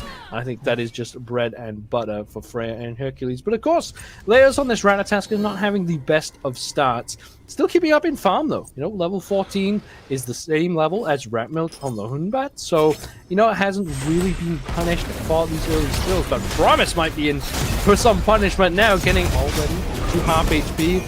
Damage coming up from Trypno is good. Home comes through. Throwing up some damage onto Tegveer. Chasing away the Storm back into the tower. Maybe opening some space for this Pyromancer. Yeah, but all that space that they've opened up, they haven't done too much damage. I mean, Tegveer's half health, but that's a Hercules. He's going to be okay with that. But the Living Nightmare comes through, and that could be the signal. That could be all the zone in that they need for this Pyromancer. And Weavers do manage to get the Pyro, as InMyZen was playing like a cat toy on a string, just dashing into that wall right in front of the Storm. Storm surely wanted that kill, but had to cede it, as of course, the rotation power of this Chernobog really paying off there, because Shipigami also backed, but hold on. The Storm recognizing opportunity for this gold fury. Tyrian Weavers are aware of it. Coming around is Layers and Trypno. Dunking down is Promise as well. Up to the sky goes Gold Fury, half HP. Promise is in there. There's already the ball rolling around. Tyrian Weavers do manage to secure this objective back. A triple knocker from Layers. Absolutely gigantic globe with no sky to fly to. Shippigami also lands down. Now brawling back with the pulse and the Charred Blade coming through. Not enough. Double kill for Trypno. Gold Fury for Tyrian Weavers. Massive gold swing. Huge engage there coming out from Les and Promise, just combining there with the Defender Olympus to just drop ship Athena into the middle of everybody. But then the re-engage coming out from that through the Cosmos with Les, hitting 4 people, or at the very least 3, and just very close to hitting a 4th. Game changer. Absolute game changer there for the Tyrian Weavers, and they deservedly come out on top of that team fights, and they're going to get even more here. Left-hand side, tier 1 falls down for an extra boon of gold. 4,000 gold swing in favor of the Tyrian Weavers. And in just a blink of an eye as well, you saw there on the graph, the steep incline, because of course that was a Gold Fury, Pyromancer, right-hand tier 1 tower. I actually believe that was Remakami using that early runic bomb. Sometimes hard to get that out of the inventory. So nice to see for them that they've managed to get rid of it so quickly. But yeah, all of a sudden, Xibalba Storm in a really tough spot. Weren't able to engage properly with that Fear No Evil, of course. Had to sit back and be the ones aggressed on as they had pulled the Gold Fury. And I mean, yeah, the ultimate from Promise, the ultimate from Layers, just absolute game changers, like you said. I mean, the one other thing which didn't go well for Xibalba Storm in the fight was something that they had control over as well. I think Ratmilk's Fear No Evil in that fight was subpar.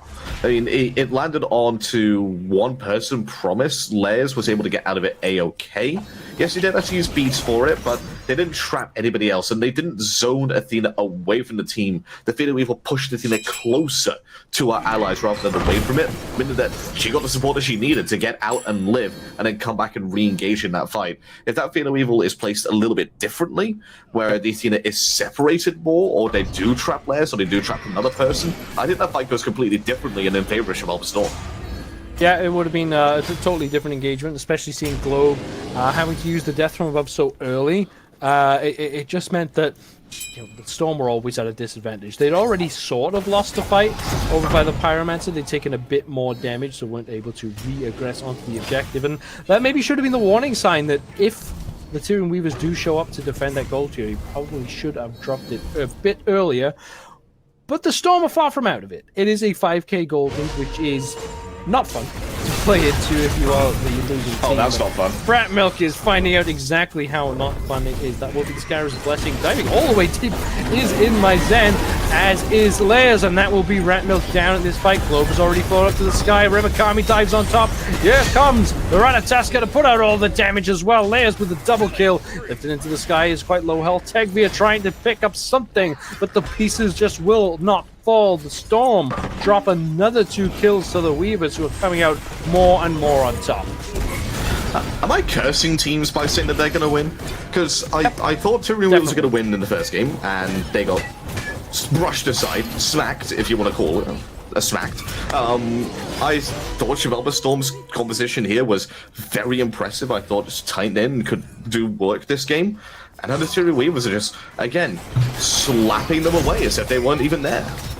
Yeah, the dive is just so difficult to deal with. You know, Ratmilk got engaged on by Promise, and then a few moments later finds themselves under their own tier 2 tower with both Remakami and Layers just jumping down on their heads. We haven't seen a whole lot of Hunbats lately, and I do wonder if this is sort of why, you know, isn't really a threat, doesn't have any built-in CC other than that big Fear No Evil, so sometimes might struggle to defend himself in this sort of engagement. And, you know, the Scarab's Blessing, I think, was used correctly from Hapn. It just meant that the Xibalba Storm were on full retreat mode, but the Tyrian Weavers played it perfectly, and now also look to be picking up a Primal Field. Yeah, no response here from Xibalba Storm as they're going to let this one go.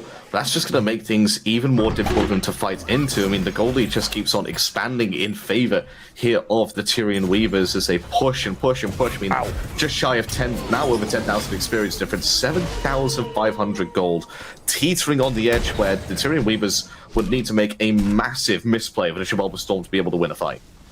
Yeah, Pyromancer down, Gold Fury down. The only thing left is he did do 4 rings to be taken down. Oh, well, yeah, Cyclopean Ring does come out from Shinigami, but will that be able to be converted into some good damage? Of course, Remakami with the disarm built into the kit of Bellona punishes the Freya fantastically well for after they activate the pulse. So it's tough if you are Shinigami. Hasn't been involved in too many of these fights just yet, so we'll have to now show the effectiveness of a late game Freya. Now, technically he is full build, has the starter item and the recipe still to go, but that's still plenty of damage. It's all about the engagement that the Xibalba Storm can get, and can they find themselves on the front foot? Because right now, I think they haven't had an opportunity, but Remakami caught completely alone. The rest of the team of the Tyrian Weavers is setting up on the left-hand side, but Remakami is winning this fight 1-on-5, has taken barely any damage, still not taking any damage. A fantastic taunt from Promise to save the life of Remakami, and it looks like the Weavers want to go back in.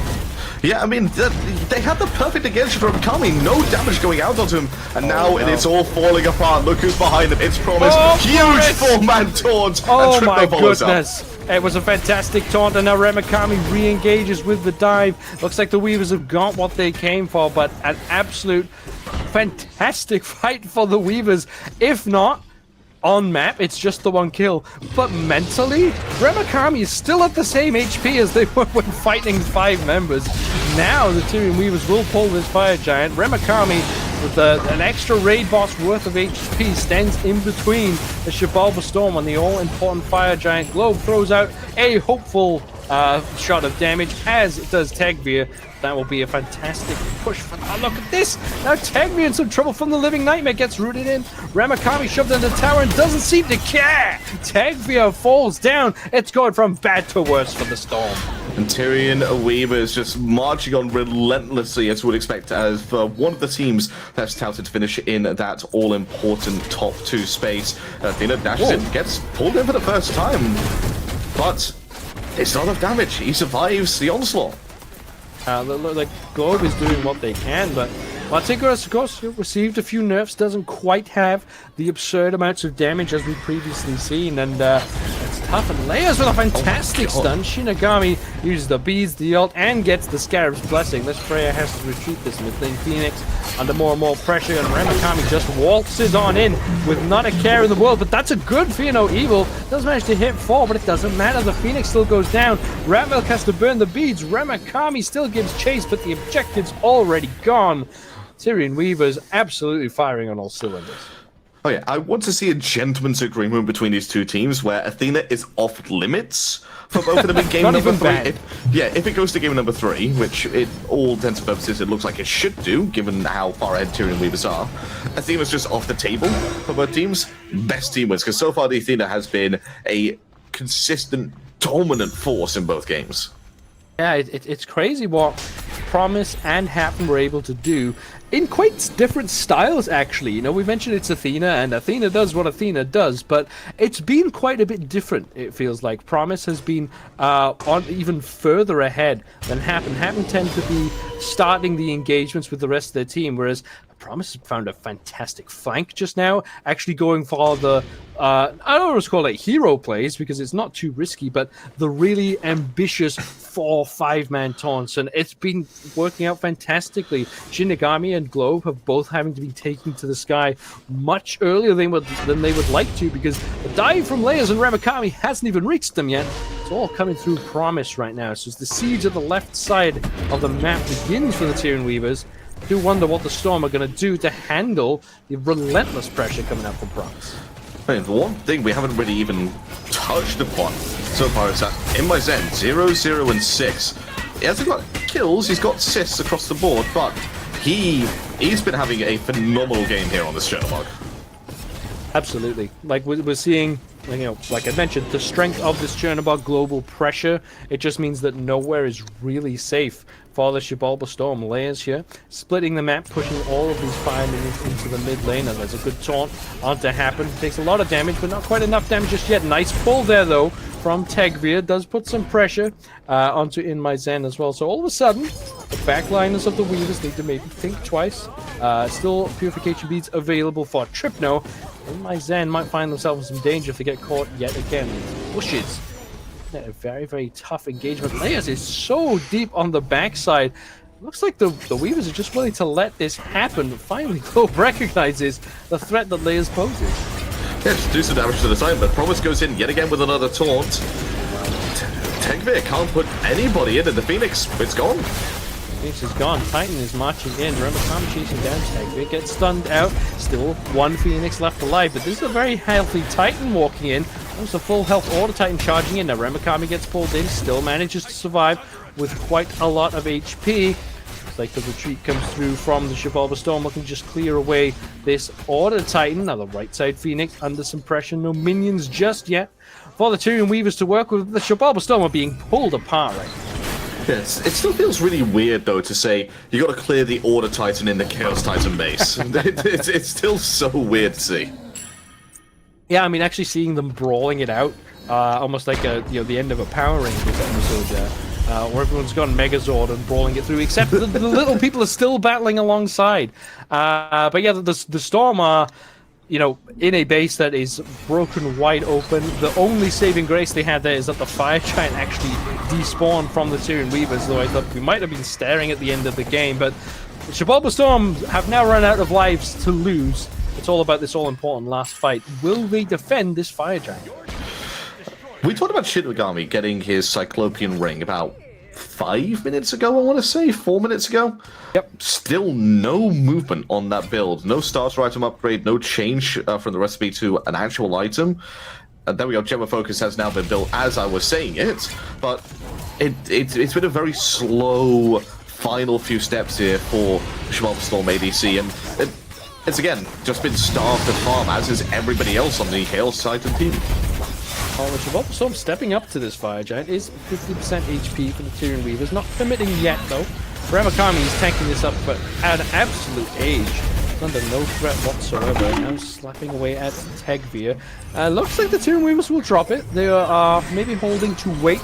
Looking for this enhanced Fire Giant to take over. InMyZen instead decides to start it up. It's so tough. Yeah, it looks like the Chernobog's just going to try to solo this objective.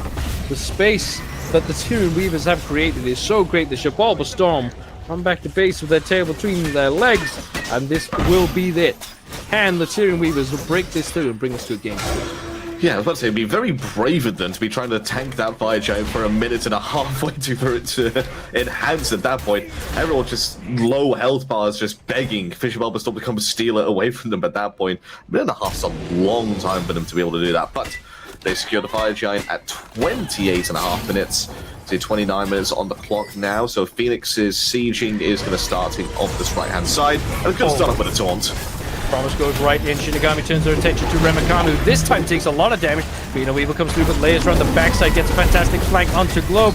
Layers, though, falls too low. On the right side, Phoenix is down. Shippigami's to the sky. Hapn gets out alive, as does Remakami. Now, Promise Finds the front line as the sole frontliner for their team gets whooped up into the sky. Into the back line goes Ratmilk, and now finally Shippigami firing the shots. Tegveer with a fantastic driving strike into the wall, but Promise still manages to retreat. InMyZen been firing off all the damage from the backside. Goes up in the living right. That globe can't go to the sky. The damage is focused on, but that's a nice Aegis Hamlet coming through. Shippigami batters them back, but Shippigami gets battered themselves.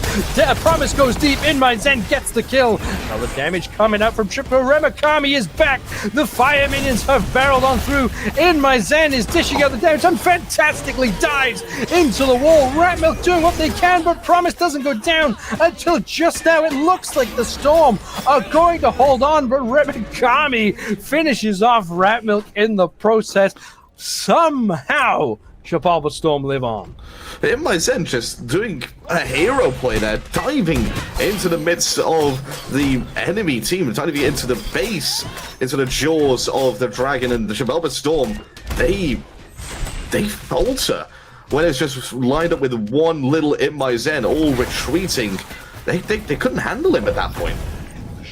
Yeah, it was tough, you know. InMyZen was firing off all of these shots, but had to go so deep. I think due to the fact that Layers fell quite early in that fight, it was just leaving, you know, Remakami had to back to base, so Promise is all alone, but if they take the foot off the gas there, they definitely don't win that fight. So had to go all in, did the backline of the Weavers, and I mean, the Xibalba Storm did it well. They managed to engage and re-engage through Ratmilk and Tegveer. You know, we're seeing 9 kills for the Storm. All of those 9 kills go on the back of the Hercules and the Hunbats, you know. They were sort of tag teaming it there, where they'd go in one at a time, then re-engage, and it was really well played for defense in what must have been some really difficult to navigate fights. But, I mean, somehow the Storm don't exactly come out on top, but they do end up coming out, you know, surviving and at least live to fight on. Maybe still have some hopes to win this set 2-0. And so far, but much like the laundry behind me, the plays have been clean so far. Coming, I just have to get it at one point. Yeah, I mean, is it? Yeah, it's clean. Cheeky SEC moment. Very cheeky SEC. But no, so far the plays have been good. They have been solid coming out from the Tyrian Weavers in this game. And it's kind of strange to see, but it has been a complete mirror of game number 1, where it was the Xibalba Storm that took control of the game early on, had a very slight falter in 1 or 2 team fights at the very end, but then went on to win the game comfortably. The Tyrian Weavers looking to do that exact same gameplay, the exact same dance of maybe faltering a little bit in that last fight.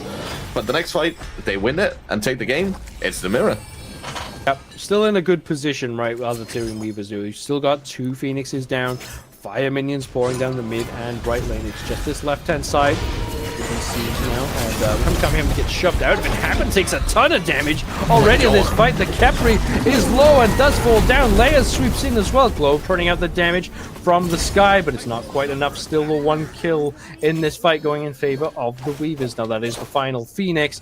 Do the Weavers look to push this in, or do they wait for the Fire Giant? Xibalba Storm in base defense mode. This is the last stand for this game. Then there's Promise dashing in, gets the beads away from Shippigami. Ratmilk goes into re-engage. Fantastic pull from Tegveer there. Means that the Laius is all alone, diving the backside, but the Titan is falling really low. Remakami is a tough target to take down, but InMyZen falls. But look at the health bar, it's just too low. The Tyrian Weavers dive on in. They use the Defender of Olympus. They use Remakami's Bellona, and they take us, AJ, to a game number 3. It is not over till it's over, but the Weavers showing why they maybe should have come into this set as the favorites. In both games, they've been kind of one-sided. I don't think either of them have been down particularly to a player difference. It's just been maybe one draft has excelled at exploiting the weakness of the other draft, especially in that game number 1. But Xibalba Storm, not all hope is lost when they put up a good fight. I would say for parts of that game, have that game 1 game to go back to if they want to try and replicate that strategy and put it into a game number 3. And Tyrian Weavers, they're doing what they feel like they should have done in game number 1, and they've closed it out cleanly. Obviously 2 somewhat one-sided games. Let's see if game number 3 will be a bit more evenly fought throughout, but we will be heading for a short break. When we come back, we find out who the real winner is.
And we have returned, everyone, to this game number 3 between the Xibalba Storm and the Tyrian Weavers. It has been hard fought, both sides picking up a pretty good win, but both sides putting up a pretty good defense. It all comes down to this final game, AJ. Yeah, I mean, both games were quite one-sided, but both teams, as you mentioned, did put up quite a decent fight at certain stages. So who knows how this game is going to go? Do both teams continue to try and play the successful style that they had in games number 1 and 2, respectively?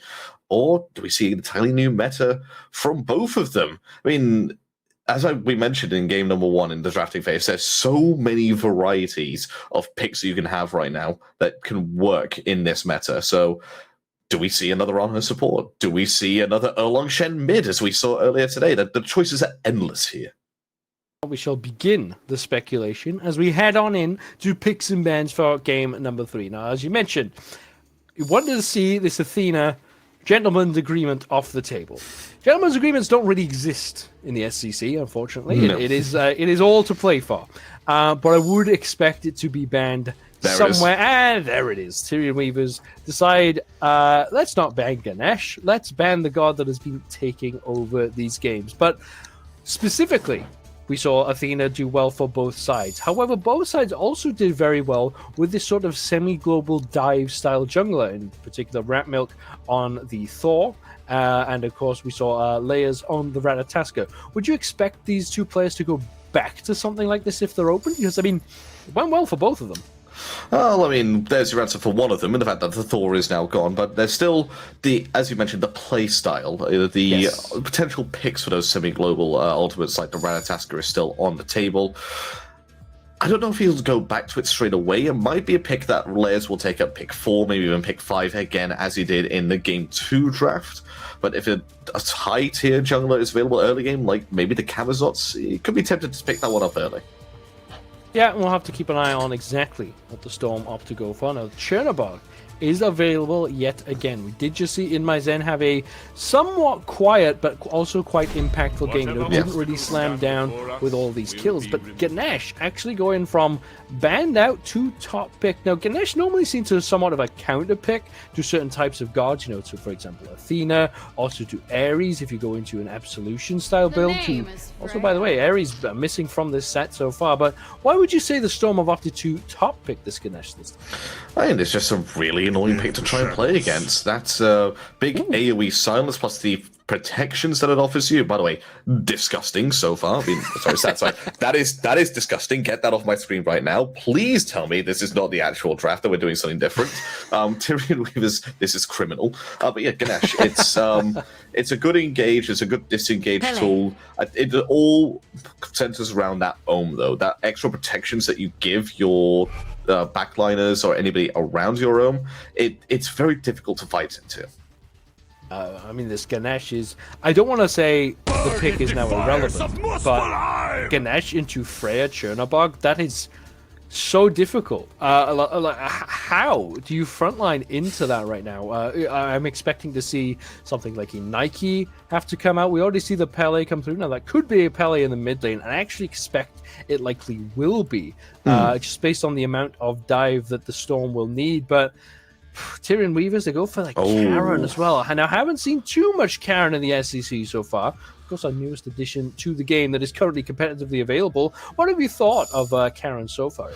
Well, I have the pleasure of playing on European servers with good friends of mine, Callas, who, when we do play together with some other people as well, he makes us absolutely unkillable when we are playing with Charon, just because the shield generation that happens. It is monstrous, the amount of extra health that you can get from this pick. So then bear in mind, that is in casual play, not in a competitive setting like this is. So Charon may be a little bit more susceptible, a little less valuable than the data would suggest, but he is still a fantastic pick when you have these auto-attack based gods who are just able to constantly generate that shield. And fantastic choices of bans as well coming up from the Tyrian Weavers. Sun Wukong and Nike. high up there.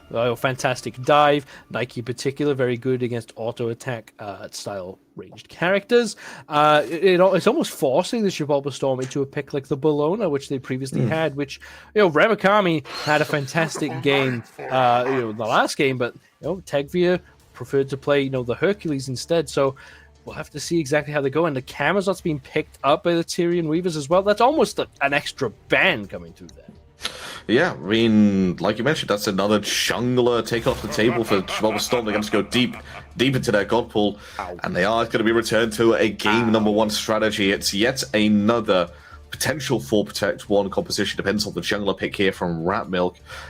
Does he go back to the Hombats because it's performed too well? No, it's going to be the Pele jungle, and the Cullen is going to go over to the solo lane. Pele, flex potential there, could have potentially gone over to Tegveer, depending on the matchup, but instead it is going to be that Pele jungle. Yeah, interesting to see the Zeus picked up after Camazotz. Camazotz, as we mentioned in game 1, fantastic at dealing with Zeus. Now, Layers actually didn't do a great job of that. It was a very difficult game to actually get on top of this Zeus. So this time seeing it picked up again, we'll have to see how that goes exactly. But Remakami now on this Hercules going to be creating so much space for the Freya and the Chernobog. AJ, you said it was disgusting when you first saw it. Is the draft still as disgusting as it first appeared? It's not as great as it first appeared, because back in game number 1, we said that it was a lack of AoE that really hurt them. Exactly the same thing going on here. There's a really distinct lack of AoE coming out for the Tyrian Weavers, apart from maybe the Hercules and one ability for the Chernobog. It could come back to haunt them yet again. Well, we'll see if it does come back to haunt them, and shall the Storm pass on through for their first win of the phase as we get on in to game number 3 between the Xibalba Storm and the Tyrian Weavers. Now, we've seen a bit of Charon play. Like I said, not a ton of it lately. Tends to be this type of god that really wants to be on the front foot. Now, with InMyZen and Trypno on these, ranged auto attack based gods, do you expect it to be another slow burner for the Tyrian Weavers? I mean, it kind of has to be, but at the same time, I don't want them to really wait for the mid-game against the composition that Xibalba Storm have. You saw what happened last time. They allowed the Xibalba Storm with a full Protect Mob composition to get going, to get comfortable.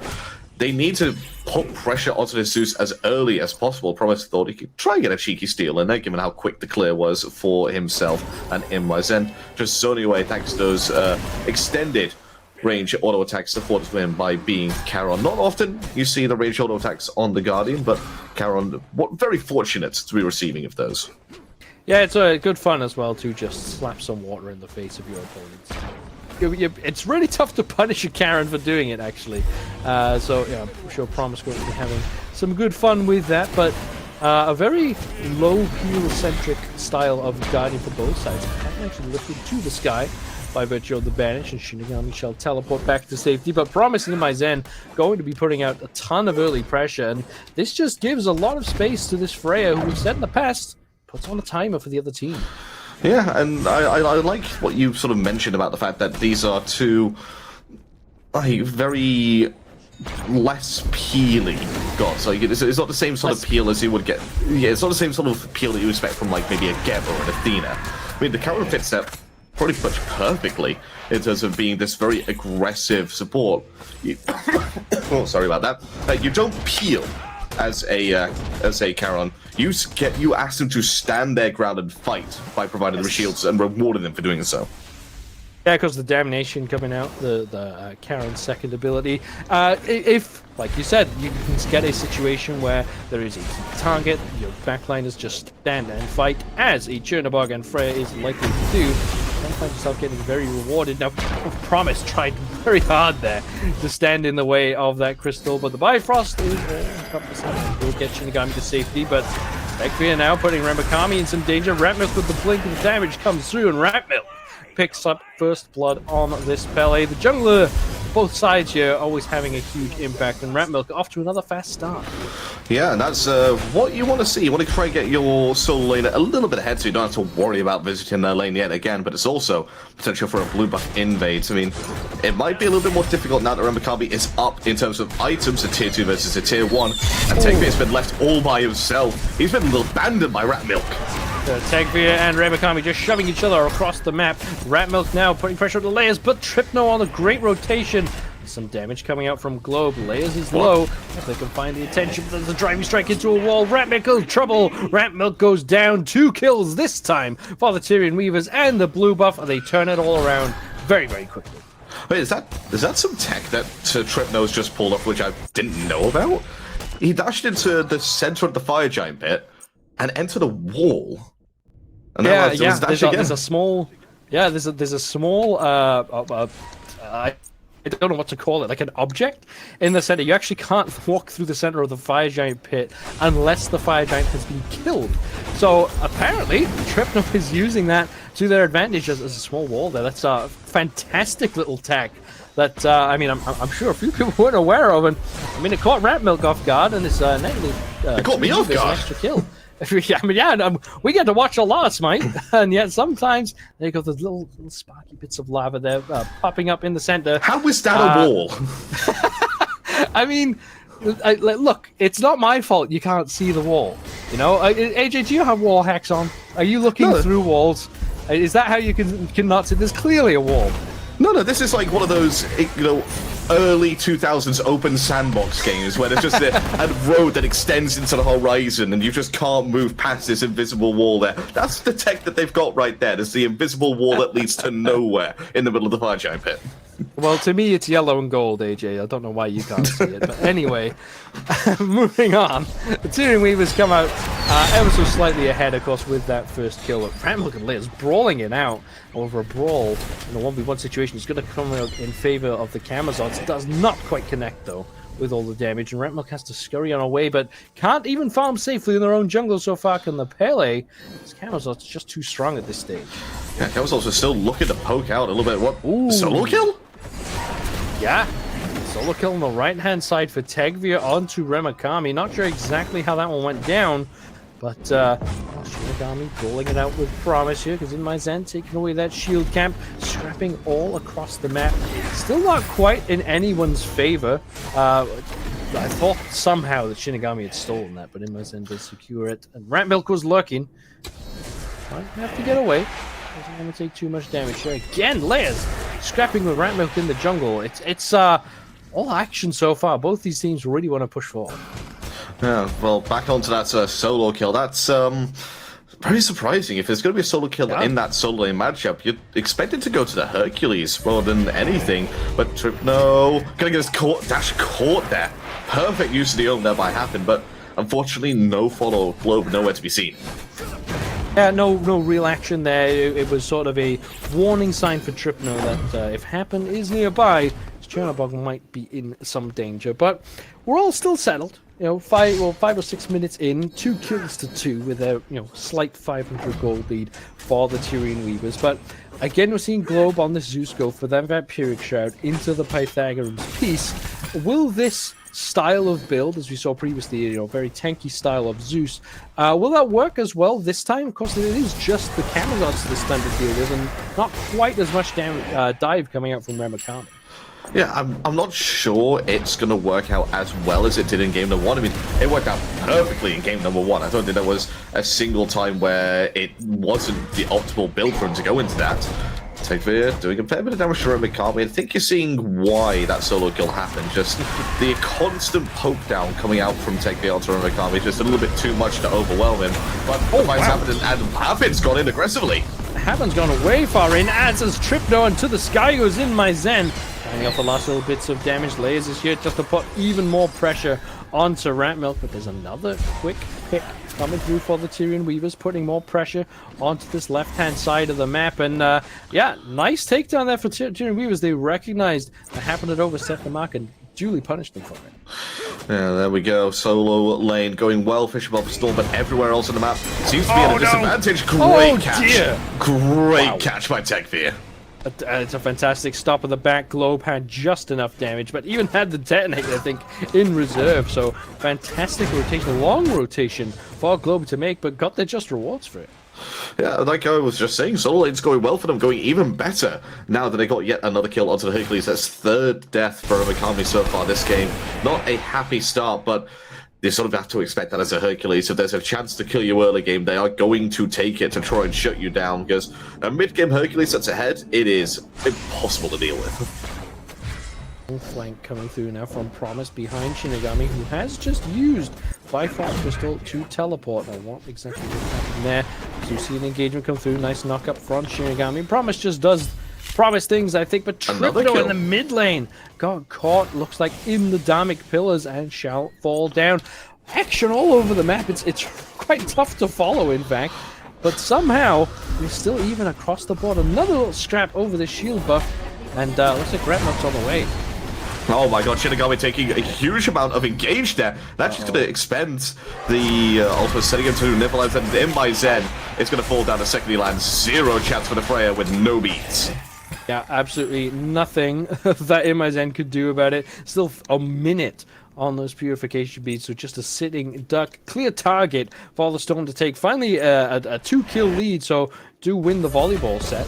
But now find themselves with a minor 1,000 gold lead, will find themselves as the key target or in pole position for this upcoming Gold Fury. Will they take it, though, is the thing, because it's not going to be an easy fight, that's for sure. No, it's going to be difficult for them to try and take any form of objective, and that's just going to be a given when you're up against the Zeus, or up against this this Ganesha who can stop your secure from actually being fired in the first place. So you're going to have to be careful, the Tyrian Weavers. But Xibalba Storm, they find themselves in the lead now. And if either team's going to be looking for their objective in the early games and try and consolidate and push a lead, it is going to be the Xibalba Storm. They have the tools available to themselves to do it. Yeah, I think they will be set for this sort of mid-game stage. As we mentioned, the Tyrian Weavers didn't really want to let them get there so easily, and it has been hard fought. Of course, there's kills quite well spread across the board. But it has meant that Globe has plenty of damage online. He's 2-0. He's going for a slightly less defensive build, it looks like. Maybe going for the Typhon's Fang a bit earlier than previous. So, maybe some more activity coming out from the Zeus in the mid lane. But right now, Ratmilk, sort of running the show. Wherever Ratmilk seems to be, has actually gone for the Party Punch recipe. So a bit of a change up there. And seems to be paying off for them so far. Remakami on the right-hand side getting sent back to base. Very low health. Dominance in the right-hand lane for Tegveer. Yeah, there's me slacking off Party Punch earlier. I think, well, Pele is probably one of the only ones alongside Mercury that makes good use out of it, because you just move so fast across the map thanks to the heat wave that you can just put around yourself to give you some extra movement speed and just glide yourself around. It just builds up that Party Punch so quickly. Yeah, we actually saw it there. It's actually tough to spot when Party Punch is not fully stacked. It does build up so fast, like you say. Like, there it is, it's empty, and it's counting up in threes at the moment, and right again, full on up. So Ratmilk gonna have some pretty prominent poking abilities through this stage until that recipe is used up. So, expect to see lots of that from Ratmilk, just showing face, potting at maybe layers, and then re-engaging at a later time. Oh, nearly a steal there from Lairs from long range, but just about securing it is Ratmilk. Meanwhile, on the left-hand side, Shippigami looking for an aggressive steal here. InMyZen trying to do what he can to defend. Actually, not getting the better of this trade. Yeah, actually has to go up into the sky, does InMyZen.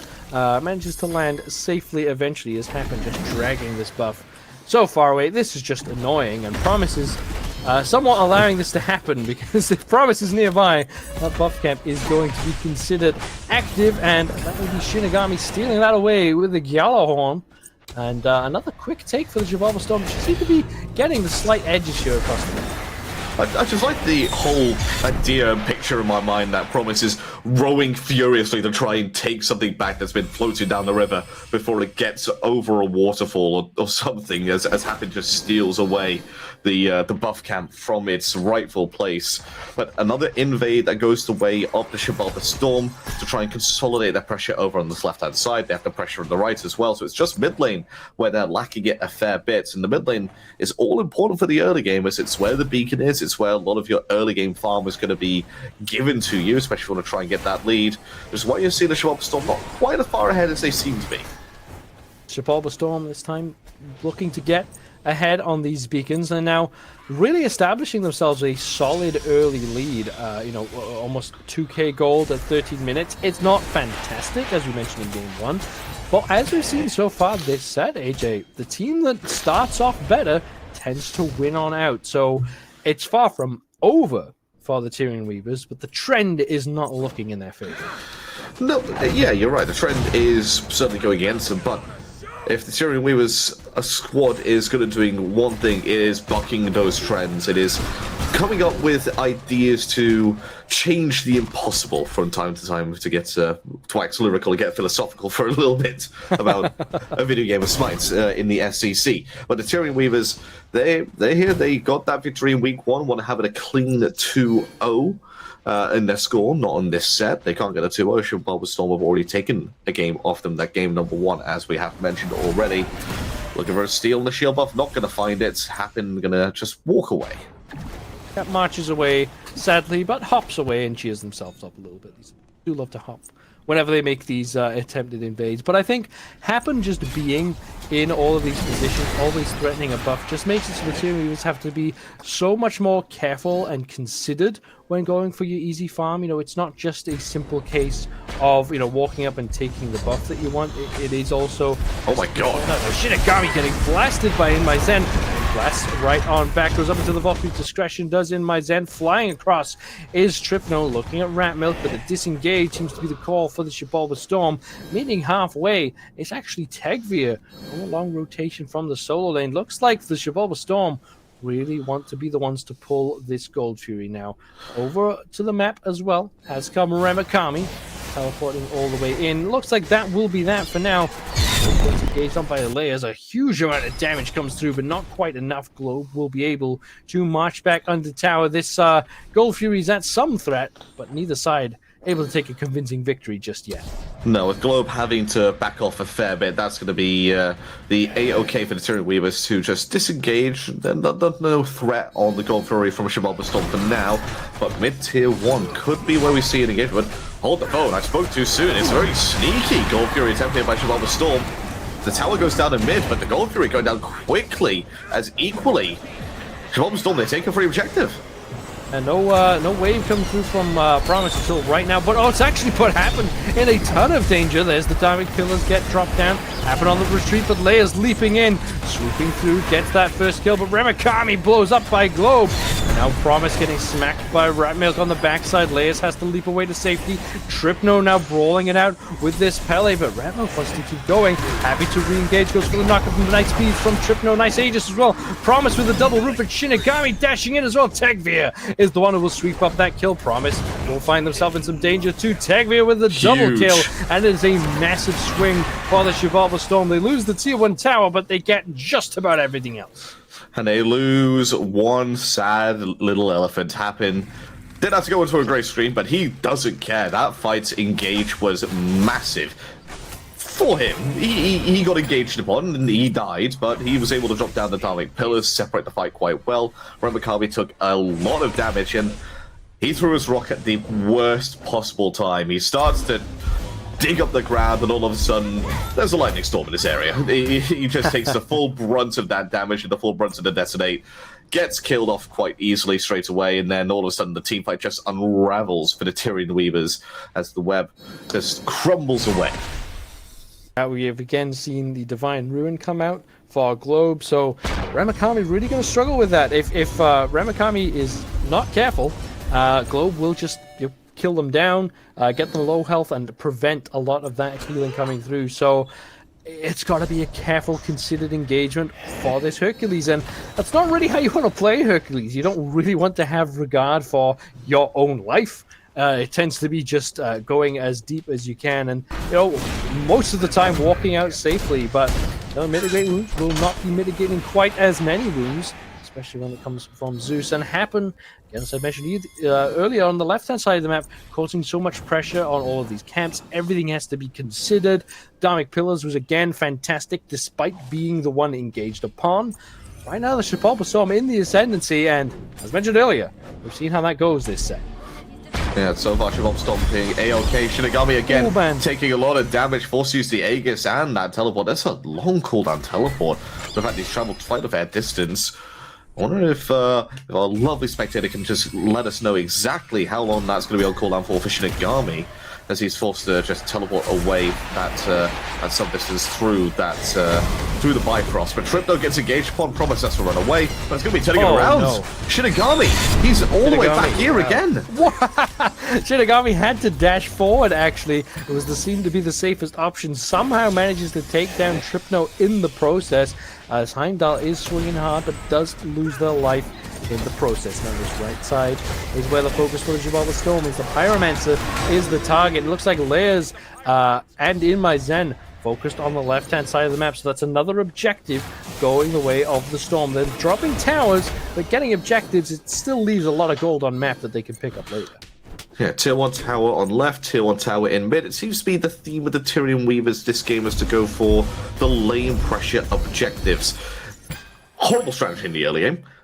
Because you're just going to fall behind if you're not able to pick up the gold Furies or able to win team fights. But late game, it does start to bounce back quite a fair bit. Getting those valuable tier 2 towers and even more valuable Phoenixes does add a wide range of team gold to the pocket, swings the graph quite heavily in your favor, but also starts to give you pressure on the later game objectives. The Fire Giant was specifically, if you can take down the tier 1 and tier 2 in right side of mid, their closest Phoenix, their closest safe haven is all the way back at the Phoenix line.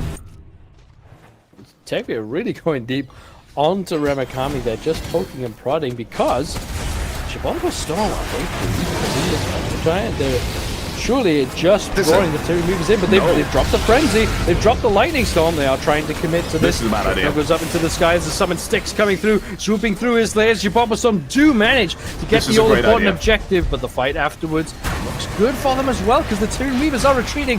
InMyZen goes up, goes aggressive, finds the shot onto Ratmilk. Will get their kill that they were looking for. Now Tegveer driving strike into the wall. Globe dishing out that chain lightning. Layers is low. Gets hit with the detonate and will have to retreat on the front foot yet again. Are the Xibalba Storm yo-yoing backwards and forwards? Are both teams. It will be a retreat for the Weavers, who only managed to get the one kill, but the Xibalba Storm make a brave call and get the payout. It was an extremely risky call. That's harkening back to the rival days of just taking the objective in front of your opponent's face. Come hell or high water. The tier 1 tower mid looks like it might be falling down next, but Remakami can't do a thing as he gets into the fight. Just silenced out immediately. Globe under a lot of pressure, and is under a lot of duress. Damage from Remakami, fantastic. Throwing the excavator, gets a double bounce onto Globe. Remakami, though, low health. Tegveer being targeted out, does transform. Get a bit of extra health coming through. It actually re-engages, but there's good damage coming out. But that's a fantastic Dharmic Pillars. Locks in Promise. Promise being blasted by Tegveer. Ratmilk now with a fantastic volcanic lightning, but takes so much damage in the process. Does take down Trypno. The Globe will trade out. Trades back and forth all across the map. It's 3 for 2 right now. It's Tegveer low health. Layers diving deep. Can't find the damage, so the whoop isn't good from InMyZen. It saves the life of Tegveer. Shippigami with the triple kill on the Heimdallr full tier side for the Xibalba Storm, shutting down Layers in the process. Fantastic fight for the Storm.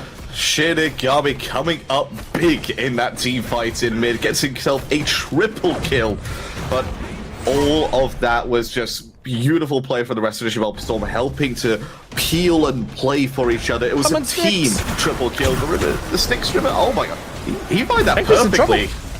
Tegveer's in a lot of trouble. Shippigami trying to get the Phoenix, but cannot. Tripno now dashing back. In trouble. Hapn getting locked in. Drops the Dharmic Pillars again. The shots are not going to be able to connect just yet, but surely Hapn is going to fall down. is going to make a meal of it, that's for sure. But that will be that. Overall, looks like the Xibalba Storm get plenty of gold in the pocket, but aren't able to get down that all-important mid-Phoenix yet again. Hapn has been so annoying. But Trypno will finally pick up that kill. But all the while, the left side, Fury is targeted out. Promise goes for the steal, does not get it. Xibalba Storm get a massive gold sweep. Yeah, they've got themselves a tier 1 and tier 2 and a Phoenix, and they lost the elephant for it. Yet again. Again, it's a trade that Hapn will very, very gladly take. Yes, they did lose Globe and Ratmilk earlier on in those engagements, but they got a full-blown DS side. You could chalk the Pyromancer up again as another Tyrian Weavers win in that column, but it's still more of an L than it is a W here for the side in red as they find themselves quite a fair bit behind as they go into the crucial stage of the game where it changes from that late mid-game to the late game.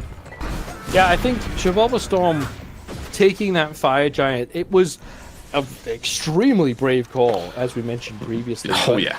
It wasn't supposed to win the game, right? If they got that Phoenix, all of a sudden it's an absolute dominating game. But not getting the Phoenix is still okay, because what you just get is a ton of gold in the pocket that Tyrian Weavers aren't going to find anywhere. It is not possible for them to make up this gold deficit without having a huge fight in their favor. And what it's meant is Xibalba Storm are able to do exactly what they're doing here. Group up as 5, take down these objectives, these towers on the map that we discussed previously, and the Xibalba Storm really cannot engage into this. There's still 2 members with Fire Giant. Now, some split pushing coming out from Trypno on this Chernobog will ease some of that pressure, but this next Fire Giant fight has gone from a 2k lead for the Storm to a 5k lead for the Storm, and they're going to be even happier to take this risky objective. Yeah, it could have been a whole lot better for them, but unfortunately for them, Trypno was on a split push mission to get himself and the rest of his team a little bit more gold back and a little bit of pressure in that mid lane. The tier 2 tower does fall there as well. So Tyrian Weavers keeping distance and keeping pace with a Xibalba Storm, save for a couple of fights here. Xibalba Storm looking good for their lead, looking good value here in game number 3 to try and take this all-important third game. As you all know, the Fire Giant can be the make or break of games, especially when it does become enhanced in 6 minutes' time. This next Fire Giant will be the last one that's not enhanced of this set, as the 30-minute mark will creep up on us quite shortly. Yeah, we're getting to that stage where we've seen these games go at least another 10 minutes from this point, but that doesn't mean it has to. And Xibalba Storm will be more interested in that being the case, because they're in the ascendancy and they've been winning these team fights even with pulling the Fire Giant. But layers on this Camazotz has been a tough target for them to contend with. They pull the objective. Fire Giant already about 50% HP. See Freya on the rotation. They're going to have to look for the engagement. The summon sticks will cause some chaos. There's the Diamond Pillars coming through. Nice knock up onto InMyZen, who goes up into the sky. Globe takes down the all-important Layers target, though. Now InMyZen being charged out does manage to contend one back, but it's a fight back and forth again. 2 for 2 so far at this early stage, but Globe is the only backliner left for the Storm. But a nice triple root coming through. Trypno dashing in deep, gets down onto Globe. Hapn now has to retreat, slammed down by Remakami. Left side Titan is pushing down in favor of the Tyrian Weavers. The Xibalba Storm had the lead and have now lost the lead. The ferryman of the river Styx are just chasing down Kakolin. He's not going to let him do anything. That time on left just might take that tower as well. This Phoenix is going to fall down in mid lane. A huge fight there for Remakami. He just controlled the back line of the Xibalba Storm and over Fist. They positioning for an end here. They should. They can't. Quick respawn from Ratmilk. This is a very brave call. You should not be going far. That's enough, guys. Like, you don't have to win the game in an instant, but it's a tough call for the Storm. They had to go for that fight, but it just didn't work out for them.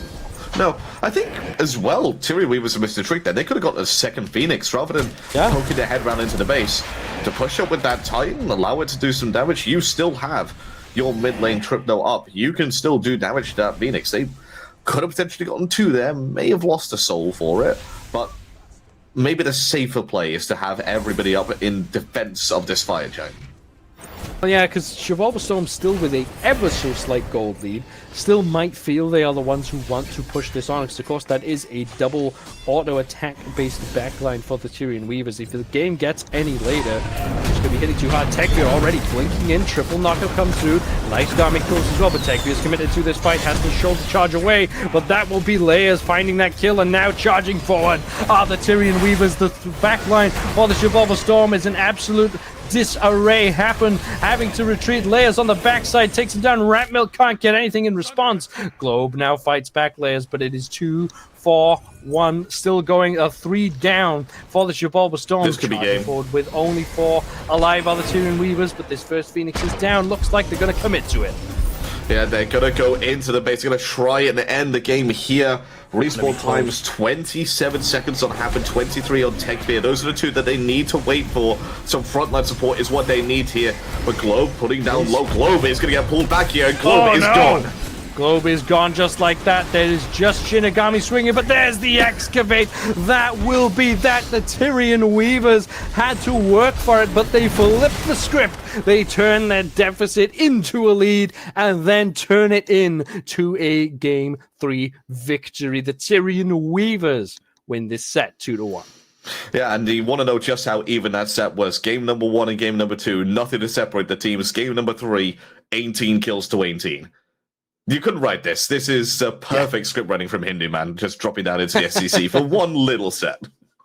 Yeah, you know, taking some vacation time from the SPL into the SEC just to make a really, really interesting game for us tonight. It was absolutely fantastic, and both sides should be going into week number 3 feeling confident, honestly. I think there was nothing to see from the Xibalba Storm that they couldn't win plenty more sets. It was so well played for them up until that all-important Fire Giant dance. And we just saw there the Xibalba Storm had a game plan, maybe not quite as concise as the Game 1 game plan.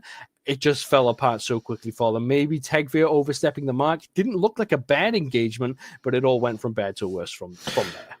Yeah, I think the problem for them was, as the game got a bit later, their team fights went from condensed to spread to the point where it was like 2 or 3 separate team fights. You can't do that when you have a Zeus in a 4 protect 1 composition. You have to be stayed together as a 5-man unit and have good communication in that 5-man unit as well. They showed that they have great communication as a team, just maybe 1 or 2 tired minds, as it was a long day for them in this best of 3. Yeah, it was a very long set, and it was a very long broadcast today, but that will be that for the NASCC. We will, of course, be back with the EU SEC in, well, about 9 hours' time. Plenty more action to be had, of course. This is just day 1 of the weekend. For the Smite action, there is plenty more to be had. But from myself, Judas Priestley, from AJ beside me, and of course, Printers and Rosie in the background, the all-EU broadcast team signing off on the NASCC for today. We will see you guys very, very soon.